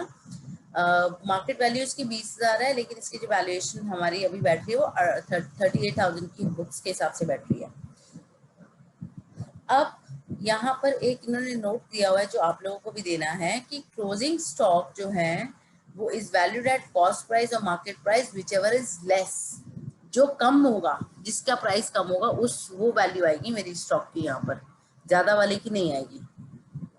क्योंकि जब ले जाओगे या कोई भी माल बच जाता है, एंड में जो बिकेगा तो वो जो मार्केट में कम प्राइस चल रहा होगा उस पे जाएगा ना, है ना. आपने कितने का भी खरीदा था, लेकिन इस टाइम मार्केट में, फॉर एग्जांपल आपने 2 लाख का खरीदा था, इस टाइम मार्केट में वो 1 लाख का चल रहा है, तो मार्केट में तो 1 लाख का ही बिकेगा ना, है ना. तो closing stock is valued at cost price और market price whichever is less. तो क्लोजिंग स्टॉक मेरा 2 जगह पर आएगा. एक तो आपका ट्रेडिंग अकाउंट में, देखो ये रहा क्लोजिंग स्टॉक 20,000 दिया हुआ है राइट साइड पे, क्रेडिट साइड पे. ठीक है, और दूसरा जो है वो बैलेंस शीट में आएगा एसेट साइड में. देखो थर्ड एंट्री क्लोजिंग स्टॉक की दे रखी है. ठीक है, आगे बढ़े. ये अभी थोड़ा सा डर लग रहा होगा इसको समझने में, लेकिन घबराने की जरूरत नहीं है, बहुत इजी है, सबसे इजी टॉपिक है. अगर आप अकाउंट्स और फाइनेंस की कैलकुलेशंस की बात करोगे तो फाइनल अकाउंट सबसे ज्यादा इजी है, सबसे ज्यादा इजी. ठीक है, बस इसमें सिर्फ और सिर्फ खेल क्या है कि कौन सी चीज कहाँ आएगी. अगर वो क्लियर हो जाता है ना तो आप बहुत, और सब अगर हम एक एक ट्रांजैक्शन को एनालाइज करें तो सब में लॉजिक है. वही लॉजिक है कि फैक्ट्री का खर्चा है, ऑफिस का खर्चा है, ट्रायल बैलेंस की है ट्रांजैक्शन, या फिर एडजस्टमेंट की है, एडजस्टमेंट की है तो 2 बार आ जाएगी, बस सिंपल. ठीक है, अब आप ये देखो ट्रेडिंग मेरा क्लियर हो गया पूरा पूरा. हमने टोटल लगाया, टोटल लगाने के बाद देखा कि 2,15,000 इसका आएगा, क्या नाम है, लेफ्ट साइड का है. लेफ्ट साइड का आई थिंक लेफ्ट साइड का कम होगा, और राइट साइड का 2,15,000 है. तो दोनों को बराबर करते हैं हमेशा. बराबर करने के लिए क्या करते हैं कि अगर मेरा ये सेल्स वाली साइड ज्यादा है तो, और ये एक्सपेंसेस कम है, स्टॉक खरीदा, वेजेस पे किए, सब चीजें कम है, तो जो मेरा नेट बचेगा वो मेरा ग्रॉस प्रॉफिट होगा. तो 2 ग्रॉस प्रॉफिट कैरिड डाउन 91,700. ठीक है, अगर आप यहाँ की दोनों के आइटम्स को अब जब हाथ से बनाओगे दोनों के आइटम्स को टोटल करोगे तो आप देखोगे कि लेफ्ट वाला साइड का कम है, राइट वाले साइड का ज्यादा है। इसका मतलब फायदा ज्यादा है, नुकसान कम है। इसका मतलब एक्चुअल में मुझे फायदा हुआ है, और कितना फायदा हुआ है वो हम इसमें से माइनस कर देंगे। Okay ma'am. कम वाले को ज्यादा वाले में से माइनस कर देंगे। ठीक है, क्लियर? Yes ma'am. ठीक है, मैम एक बार फिर से समझा दोगे, ये अभी बताया जो आपने? ये दोबारा से सुना दो जो प्रॉफिट वाली बात। हाँ हाँ हाँ। अच्छा, प्रॉफिट वाली बात देखो, दोनों दोनों साइड की टोटल को ऐड करोगे, ठीक है? दोनों में बराबर नहीं होगा, एक का कम होगा एक का ज्यादा होगा। तो जिसका ज्यादा है उसमें से कम वाला माइनस कर दोगे। अब जैसे इस वाले केस में बाय सेल्स वाली साइड पे ज्यादा है, यानी कि फायदे वाली साइड पे ज्यादा है। 2,15,000 का फायदा है,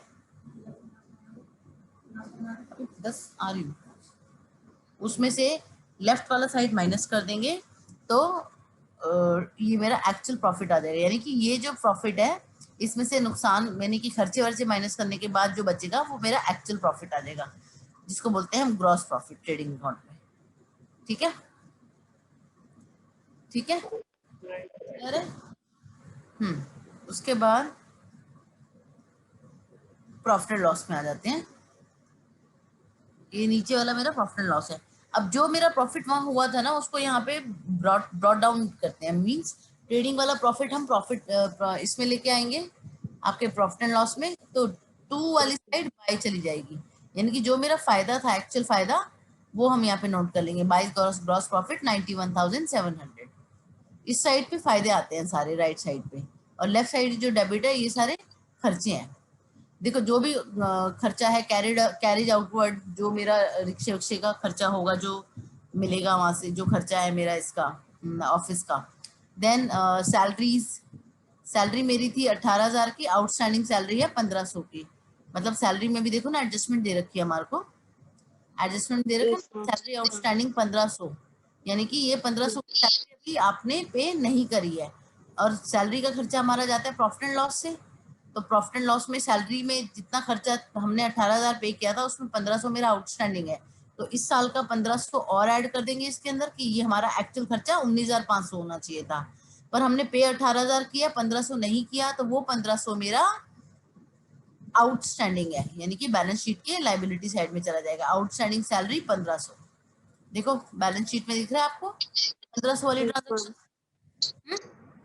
अच्छा, रेंट एंड टैक्सेस ऑफिस के होंगे, पे कर दिए। इंश्योरेंस 450 पे किया था, जिसमें से 150 जो है मेरा प्रीपेड है। प्रीपेड का मतलब ये होता है कि जो मेरा खर्चा था इस साल का हमने उससे ज्यादा पे कर दिया, मतलब 450 रुपये पे करे हमने, लेकिन हमारा जो 150 रुपये खर्चा है ना वो प्रीपेड है, मतलब इस साल से जुड़ा हुआ नहीं है। तो इस साल से जुड़ा हुआ नहीं है तो मुझे तो इस साल से जुड़े हुए खर्चों की बात करनी है, क्योंकि मेरी एक साल की कहानी बताता है ये प्रॉफिट एंड लॉस। तो यानी कि 450 में से 150 में माइनस कर दूंगी, और क्योंकि मैंने पहले से पे कर दिया यानी कि अगले साल का भी कुछ ना कुछ पे कर दिया, वो मेरे लिए फायदा है, एसेट है।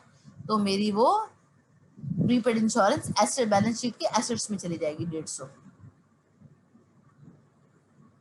ठीक है, ओके मैम। दिखिए एंट्री दिखिए आपको एसेट्स की 150 में यस मैम। प्रीपेड इंश्योरेंस, है ना? क्लियर है? प्रीपेड वाला फिर से समझा दो, प्रीपेड इंश्योरेंस क्या है? प्रीपेड का मतलब ये होता है कि जैसे अब जैसे आप अपना मोबाइल चार्ज करते हो, 3 महीने का आप कोई पैकेज ले लेते हो, तो प्रीपेड में जब जाते हो तो पहले पैसा दे देते हो, बाद में यूज करते हो। ठीक है, अब अकाउंट्स में क्या होता है कि कोई भी ऐसा खर्चा जो जैसे 1 साल का खर्चा था, फॉर एग्जाम्पल आपने सैलरी जो है 10,000 रुपये महीने के हिसाब से एक एम्प्लॉय को आपको सैलरी देनी होगी, 1,20,000 साल की, मगर आपने उसको 1,40,000 दे दी, उसने एडवांस दे दिया, आपने उसको प्रीपे कर दिया। तो जो 20,000 रुपये की जो सैलरी है जो आपने एक्स्ट्रा दी है वो नेक्स्ट ईयर में यूज होगी, यस है ना? तो जब नेक्स्ट ईयर में यूज होगी यानी इस साल का खर्चा नहीं है वो, तो इसका मतलब हम इस साल के खर्चे में से उसको माइनस कर देंगे और अपनी बैलेंस शीट के एसेट साइड में दिखा देंगे। ठीक है, क्लियर? सिर्फ चला गया? अभी भी डाउट्स होंगे मुझे पता है, जो नेक्स्ट क्लास में आएंगे तो वो और भी बहुत, अगर पढ़ के आओगे तो बहुत सारे डाउट्स होंगे, नहीं पढ़ के आओगे तो कोई डाउट नहीं होगा। पर पहली बार में मत घबराना, दूसरी बार फिर करना, तीसरी बार फिर करना, एक दूसरे से पूछना, गूगल करना, फिर मुझे कांटेक्ट करना, या नेक्स्ट क्लास में मैं एक बार और रिवाइज करा दूंगी अगर कोई डाउट होगा तो। ठीक है मैम मैम हाँ ये जी, जो प्रीपेड इंश्योरेंस है ये मतलब दोनों में ट्रेडिंग में भी आ सकता है और उसमें भी आ सकता है, बैलेंस क्या शीट में भी। चीज क्या चीज ये मतलब प्रीपेड बैलेंस है जो ये प्रीपेड जो है दोनों में इंश्योरेंस। इसलिए आएगा, प्रीपेड दोनों में इसलिए आएगा क्योंकि वो एडजस्टमेंट एंट्री के अंदर दे रखा है। एडजस्टमेंट वाली एंट्री दो जगह आती है, अच्छा दोनों में आएगा प्रीपेड ना। इंश्योरेंस 150 है ना। ठीक एडजस्टमेंट जो नीचे जो एडजस्टमेंट दे रखी होती है वो दो जगह आती है हमेशा। ठीक है ठीक है। ठीक है अच्छा, एक और एडजस्टमेंट दे रखी है इन्होंने, डेप्रिसिएशन प्लांट एंड मशीनरी पे 5% और फर्नीचर और फिक्सचर पर 10%। तो जो भी आपका प्लांट एंड मशीनरी का डेप्रिसिएशन होगा, यानी कि जो आपकी बैलेंस शीट में देखो प्लांट एंड मशीनरी मेरी थी 40,000, उसके ऊपर जो डेप्रिसिएशन कैलकुलेट करके आएगा उतने से एक तो मेरी प्लांट एंड मशीनरी की वैल्यू कम हो जाएगी, तो हमारी बैलेंस शीट के एसेट्स में वो माइनस हो जाएगा, है ना। फर्नीचर फिक्चर्स में से भी माइनस हुआ है और प्लांट एंड मशीन, और क्योंकि वो खर्चा है, वो डेप्रिसिएशन है, यानी कि मशीन घिसेगी घिसेगी कम तो होगी होगी, तो उसको हम हमेशा प्रॉफिट एंड लॉस में से टू डेप्रिसिएशन दिखाते हैं। देखो लिखा हुआ है ना, to depreciation on plant and machinery 2000, furniture and fixture 500। ये फाइनल स्टेटमेंट विद एडजस्टमेंट में यहाँ पे ये प्रॉफिट एंड लॉस में देखो दे रखा है ना 2000 और 500, तो ये डेप्रिसिएशन मेरा प्रॉफिट एंड लॉस में से चला जाएगा। ठीक है क्लियर।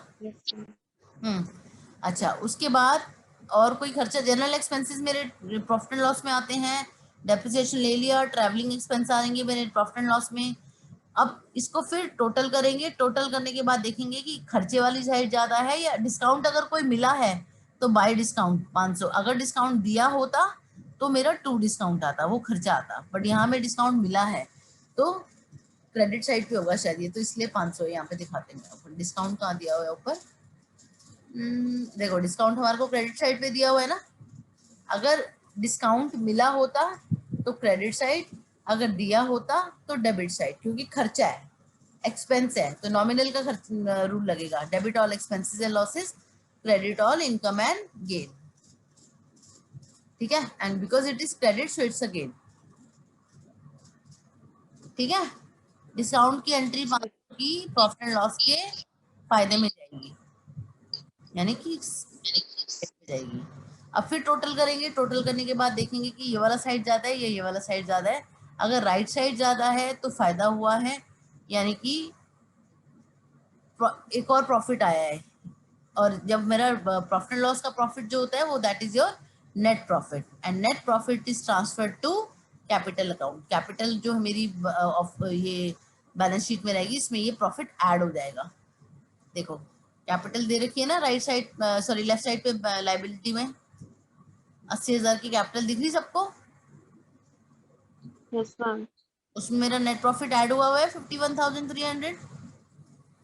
Yes ma'am. ठीक है, अब इसमें आई थिंक इसमें सब हमने, एक तो बिल्स पेबल, बिल्स पेबल क्या होता है, बिल्स पेबल होता है कि जो ऐसे बिल जो आपने सामान जो है आपने क्रेडिट पे खरीदा हुआ है लेकिन अभी उसके पैसे नहीं दिए, तो पैसे तो देने पड़ेंगे, तो वो मेरी लाइबिलिटी है, बिल पे करना है अभी तो पेबल। अगर हमारे को कहीं से मिला होता, मतलब आपने सामान क्रेडिट पे बेचा होता, उसका पैसा आना था, तो वो होता है बिल रिसीवेबल, लेकिन जब हमने पे करना होता है तो होता है बिल पेएबल। पेएबल है तो लाइबिलिटी, रिसीवेबल होता तो एसेट्स। अच्छा उसके बाद एक ना ड्राइंग्स है, ड्राइंग्स क्या होता है, जैसे मैंने बताया था फॉर एग्जांपल आपका गाड़ियों का बिजनेस है और आपने उसमें से एक गाड़ी अपने पर्सनल यूज के लिए उठा ली, है ना, तो पर्सनल यूज के लिए उठा ली, तो बिजनेस पॉइंट ऑफ व्यू से तो वो आपने, बिजनेस पॉइंट ऑफ व्यू से तो आपने अपने पर्सनल यूज के लिए किया, तो बिजनेस बोलेगा कि भैया ऐसा है उतने से आप अपनी कैपिटल कम करो, आप अपने कैपिटल में से पैसा दो, तो कैपिटल में से ड्राइंग्स जो है माइनस हो जाती है। अगर यहाँ पे नेट लॉस होता तो वो माइनस होता, नेट प्रॉफिट है ऐड हुआ और ड्राइंग्स फिर माइनस हो गई, तो मेरा एक्चुअल अमाउंट आ गया 1,26,300। ठीक है, हाँ नहीं आया। हम नहीं जैसे आया, कैपिटल तो 80,000 था और हाँ उसमें ऐड हुआ जो प्रॉफिट भी जो हुआ था, क्योंकि वो भी लायबिलिटी है तो वो भी ऐड हो गया। नहीं वो अच्छा ठीक है। लाइबिलिटी नहीं है, कैपिटल लाइबिलिटी है जो हमें पे करनी होगी, वापस देनी होगी आपके जो प्रोप्राइटर्स है है ना, जो मालिक है। मैंने बताया था ना, बिजनेस की नजर में बिजनेस और बिजनेस पर्सन अलग होते हैं, पर कैपिटल तो यस मैम। बिजनेस की है ना, तो कैपिटल लाइबिलिटी है बिजनेस के लिए, क्योंकि वो बिजनेस पर्सन की है। अब जो उसने कैपिटल डाली है बिजनेस के अंदर, उसमें उसको फायदा हुआ, प्रॉफिट हुआ, तो उससे उसकी कैपिटल बढ़ी, यस मैम। ऐड करा। पर जो उसने पर्सनल यूज के लिए कंपनी के खाते में से कुछ उठा लिया, कुछ स्टॉक ले लिया या कोई सामान उठा तो लिया, वो ड्राइंग्स है, वो ठीक है। ड्रॉइंग्स है, वो माइनस होगी। Okay ma'am. ठीक है। और ऐसे राइट साइड पे देखो, बाकी आई थिंक सारी हम लोग ने एंट्री देख ली है। Free hold property, normal property जो होती है, मूवेबल एसेट्स जो होती है, तो वो भी मेरी एसेट्स हो जाएगी। तो अब हम दोनों को जब टोटल करेंगे ना, तो ये मेरा ये मैच कर जाएगा। अगर ये मेरा मैच करके मेरा क्वेश्चन करेक्ट है, नहीं मैच करा तो मेरा क्वेश्चन करेक्ट नहीं है। इसका मतलब या तो मैंने ट्रेडिंग में या प्रॉफिट एंड लॉस में कहीं ना कहीं कोई गड़बड़ की है। मैम फ्री होल्ड प्रॉपर्टी क्या है? फ्री होल्ड प्रॉपर्टी जैसे कि कोई भी मूवेबल एसेट्स हो गए, कोई एक छोटा मोटा टूल्स हो गए, या कोई नॉर्मल प्रॉपर्टी हो गई, जो कोई लैंड पड़ा हुआ है छोटा सा पीस, जिसको आगे बेचेंगे हम, इस तरह की प्रॉपर्टी जो होती है फ्री होल्ड प्रॉपर्टी होती है। और मैम ये सन्ड्री क्रेडिटर्स ये सब हाँ, क्या होता है? सन्ड्री डेटर्स, हाँ ठीक है। सन्ड्री डेटर्स वो होते हैं जिनको हमने सामान दे दिया है और उनसे पैसा आना है, ठीक है, या जिनसे पैसा लेना है उसको डेटर्स बोलते हैं, और जिनको पैसा देना होता है उसको क्रेडिटर्स बोलते हैं। सॉरी मैम, लास्ट लाइन एक और बार रिपीट कीजिए। जिनको पैसा देना हो, जिनसे हमने पैसा लेना है, जिससे हमें फायदा होने वाला है, जो हमारे देनदार है, जो हमें पैसा देंगे, वो मेरे लिए एसेट्स हो गए, क्योंकि वो पैसा आएगा, तो वो मेरे सन्ड्री डेटर्स होते हैं। और जिनको हमने पैसा देना है, वो मेरे क्रेडिटर्स होते हैं। हमने ओके मैम। कैश में तो माल मतलब बेचा, ये क्रेडिट में माल बेचा, क्रेडिट में माल खरीदा। अब फिर नहीं आया। नहीं आया। जिनसे, देखो एसेट्स क्या हुआ, फायदा हुआ ना कंपनी के लिए। जिनसे यस पैसा मैम। लेना है, हमने किसी को पैसा दिया हुआ है, या हमने किसी को उधार में माल दिया था, उससे पैसा आना है, तो वो मेरे डेटर्स होते हैं। जिनसे हमने पैसा मान लिया है, हमें पैसा देना है, जिसको उधारी हुई है जिससे, उसको वो लाइबिलिटी होती है, उसको वो मेरे सन्ड्री क्रेडिटर्स होते हैं। Okay ma'am. तो ठीक है। मैम हाँ, लेकिन अगर हम पैसा ले रहे हैं तो फिर वो भी तो लायबिलिटी में जा रहा है ना, नहीं क्योंकि वो पैसा ले फिर रहे, कैपिटल नहीं पैसा, बढ़ाएगा। पैसा लोन वाला नहीं ले रहे, पैसा हमने माल बेचा हुआ है या कुछ दिया हुआ है, अच्छा, पैसा है ये। ठीक है। ठीक है, clear. Yes ma'am. Yes ma'am. तो अभी इस क्वेश्चन को एक बार फिर से करोगे, एक बार नहीं, 2 बार 3 बार करोगे, ठीक है। और अच्छा, कहीं कुछ इश्यू आता है, पहले से एक दूसरे से पूछो, गूगल करो, फाइंड आउट करने की कोशिश करो, कुछ लॉजिक्स अपने लगाओ, फिर उसके बाद उसको कुछ डाउट होगी, हम उसको नेक्स्ट क्लास में डिस्कस करेंगे। मगर इस क्वेश्चन को जरूर करना है, सोने से पहले तो बिल्कुल करना है आज, ठीक है, वरना भूल जाओगे। ठीक है, हाँ जी मैम। चलो फिर हम लोग I will meet in the next class. इसका भी स्क्रीनशॉट ले लो एक बार, एक ये वाले एग्जांपल का भी। Okay ma'am. इसको मैं और ऊपर कर देती हूँ थोड़ा सा। हाँ, इसका स्क्रीनशॉट ले लो, एक और एग्जांपल हो जाएगा ना आपके पास। हम थोड़ा सा ऊपर ले, से इलस्ट्रेशन नहीं करा। हाँ जी मैम। अच्छा, अब एक बार और लो। हाँ जी मैम। ले लिया, इसको लो।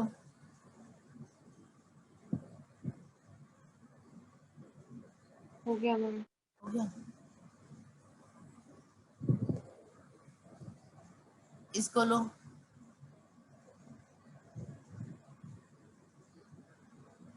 हाँ मैम। इसको लो। हो गया मैम। ले लिया, बस इतना ठीक है। अब ये 2 क्वेश्चन हो गए आपके पास, है ना। अब आपको और ज्यादा अच्छी अंडरस्टैंडिंग हो जाएगी इसकी, ठीक है। Okay ma'am. चलो तो फिर एक बार इसको पढ़ लेना, and then will connect in the next class. हो सकता है कल ही कर ले हम लोग, और फिर इसमें एक बार डिस्कस करना होगा तो कर लेंगे इसको, ठीक है। Okay ma'am. थोड़ा लग रहा होगा कि यार टफ है, बट बिलीव मी, एक बार मेहनत करोगे नहीं है टफ। इंशाल्लाह मैम। हो जाएगा, डोंट वरी। ठीक है, so it's good to close the class ना। हाँ जी मैम। ओके देन, ठीक है, आपको भी प्रैक्टिस करना है, मैम ठीक है। जी मैम एक बात पूछनी थी। क्वेश्चंस को, एंड दीप्ति इसको ना ग्रुप में भी सर्कुलेट कर देना बाकी बच्चों के लिए। अच्छा मैम, साथ में इसकी, हेलो हाँ जी। मैम इसकी पीपीटी आप दोगे अभी हाँ, या ये बाद में? ये पूरा ये फाइल दूंगी मैं, इसमें भी और नोट्स ऐड थैंक होंगे, यू, ये कम थैंक है यू। बहुत। अच्छा थैंक यू। इसमें से ऐड करते जाएंगे and then at the end circulate कर देंगे इसको। ठीक है मैम। ठीक है, चलो then guys, take care and thank you for attending the class. Thank you so much ma'am. Okay, bye bye, take care. Bye ma'am, good day. Bye.